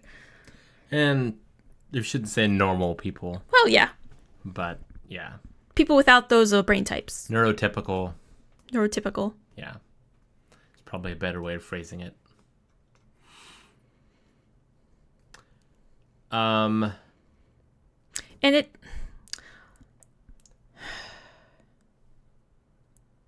there's just so much like bad publicity that goes around, and so much like bad information that goes around with a lot of these disorders, brain types, that it's hard to have those conversations in these spaces. It's like we don't know all there is to know. It's like we have our own experiences. True. And like if even just comparing myself to like my sister and my brother, it's like our flavors of ADHD are different. Speaking of experiences, Zalans, movies sometimes get ruined for me because without realizing it, I blank out for periods of time thinking about something random. Does that often happen to you? Yeah, and it's also not as much with that, just because like I'm kind of, because I get bored with parts of the movie, and so I bring out my phone and I start playing this like a stupid game that doesn't actually take much of my brain power, and I'm just kind of listening to the movie in bits and pieces. I have trouble sometimes with like figuring out like what the story beats are ahead of time, and then it gets kind of boring sometimes. But with movies, there's also a little bit of a stress because, when you're watching with other people, there's a lot of expectation that you're watching together, so you all look at the TV. And giving my full attention to the TV when the TV is not interesting enough to hold my full attention is really hard. And it's stressful to try to fake it. So that's my hardest fight with the TV. And there have definitely been times when I have missed stuff because I just kind of zoned out and was thinking about something else. Someone's also asked, if you go back in time and had the choice to be diagnosed or not knowing what you know now, would you want to get diagnosed? Now that's an interesting question, because to be honest, there was a lot of research and knowledge about ADHD that just wasn't around when I was a kid. Excuse me. there's been a lot of development about understanding what ADHD is just since like my lifetime. So like in the 90s when I was a kid, the understanding of what ADHD was incredibly narrow, and just with the age of the internet and everything, there's been a lot of more research done on it too. I like to think I don't think it would have helped. I like to think it would help a little bit. I like to think I could have helped to speed that process. Yeah. Because I feel like I spent so much of my time trying to understand anxiety and panic disorder, which is what I was diagnosed with. And that is very useful, and it's good information to have, and I can help a lot of people who have those things, and myself as well. But like, if I had been given that, I think I could have also understood that better and communicated it. And I think I could have come to a lot more understandings quicker and not have been trying to fit myself into this puzzle piece slot that I didn't fit into. I think what would have helped me the most would have been just believing myself a lot more. Because you spend entirely too much time not believing yourself when you think this is hard. This is harder for me than it is for other people. Yeah, like I knew I was different. I knew things were harder for me than they seemed to be for other people. Like I knew all of those things. I just assumed it was because of this instead of something else. Yeah. It's like, I'm pretty sure I they diagnosed. I remember the feeling of validation I felt when I got the positive results that, like, yes, you do have a sleeping disorder. And that did change my life hugely for the positive. And I feel like if I'd gotten the ADHD diagnosis maybe during my teen years, it probably would have helped a lot. But like when I was a very young child, I just don't think the understanding of what ADHD was very up to date in my area of the country. And even now, it's difficult to get diagnosed as an adult. Yeah. It's not the easiest to get diagnosed as a child either, but it is much more difficult if you were missed because of a lack of information or because of masking to get diagnosed as an adult. And I don't think that a diagnosis is necessary in order for you to understand that about yourself. Especially with autism. Especially with autism. With ADHD, if you want the medication, you need to get diagnosed. Yeah, it's weird to gatekeep an autism diagnosis when there's literally no positive outcome for you, except if you are like a high masking individual.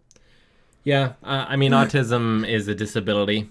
So, like, in theory, I would qualify for certain things by being diagnosed as autistic. I mean, you'd also disqualify for certain things. Yeah, possibly. I've definitely read about warnings where people saying, like, oh, it's like, all of a sudden, I can't receive an organ from an organ donor or something like that. It's like, I don't know if those things are still preclude you from such things. I'm not sure. That's definitely a scary thought that I've had in my mind thinking about for our daughter. All right. Well, I think this was a good stream. I am tired and worn out. A lot of good information. I'm going to be back on Saturday, probably with another episode of Mind Games. And then I think streams are getting shaken up next month, but I should be back the Saturday after that. Talk about something else. Not sure what yet, but another conversation like this. It'll either be about anxiety, depression, autism, ADHD, something like that. Something maybe a little more specific. The comorbid stream. Rather than just Like, these are sort of general overviews about these topics, but I would like to get into some more specific, dive deep details into some of this stuff as well. And stuff like goals and project management and being able to accomplish your dreams is something that I kind of want to start to focus on and give people some tips that I have learned Learning about how such to things. reward yourself and accept rewards from yourself. Yeah. Imposter syndrome could be a good one as well. That's been one I've been wanting to cover for a while. Self-gaslighting. Yeah, but make sure you subscribe to Roll with the Punches over on YouTube for more of this style of content. You can check out rollpunches.com. There's a free campaign journal over there with a bunch of different mindfulness journaling techniques that can help you be more productive, can help you emotionally regulate yourself, and just make life a little easier. It's completely free to download. Just go over to rollpunches.com. Make sure to check that out. Also, make sure you're coming back. Well, we're going to have a podcast tomorrow where we will be revealing what is replacing the bear at Blind Wave, the reactions. There should be another hint hunt dropping this weekend, which should be exciting. And on Friday, there's going to be a very special rock band stream where we are going to try to hit our goal for Mental Health Awareness Month. Hopefully Maggie will be a part of that as well. That will be on Friday. We're starting early. I can't remember exactly what time. Check our socials. I'm sure it's somewhere. It should be hopefully scheduled on Twitch itself. But we'll be starting early on Friday, so make sure you have cleared your calendars, because those VODs might not stick around, so catching it live might be the only way to do it. We will see.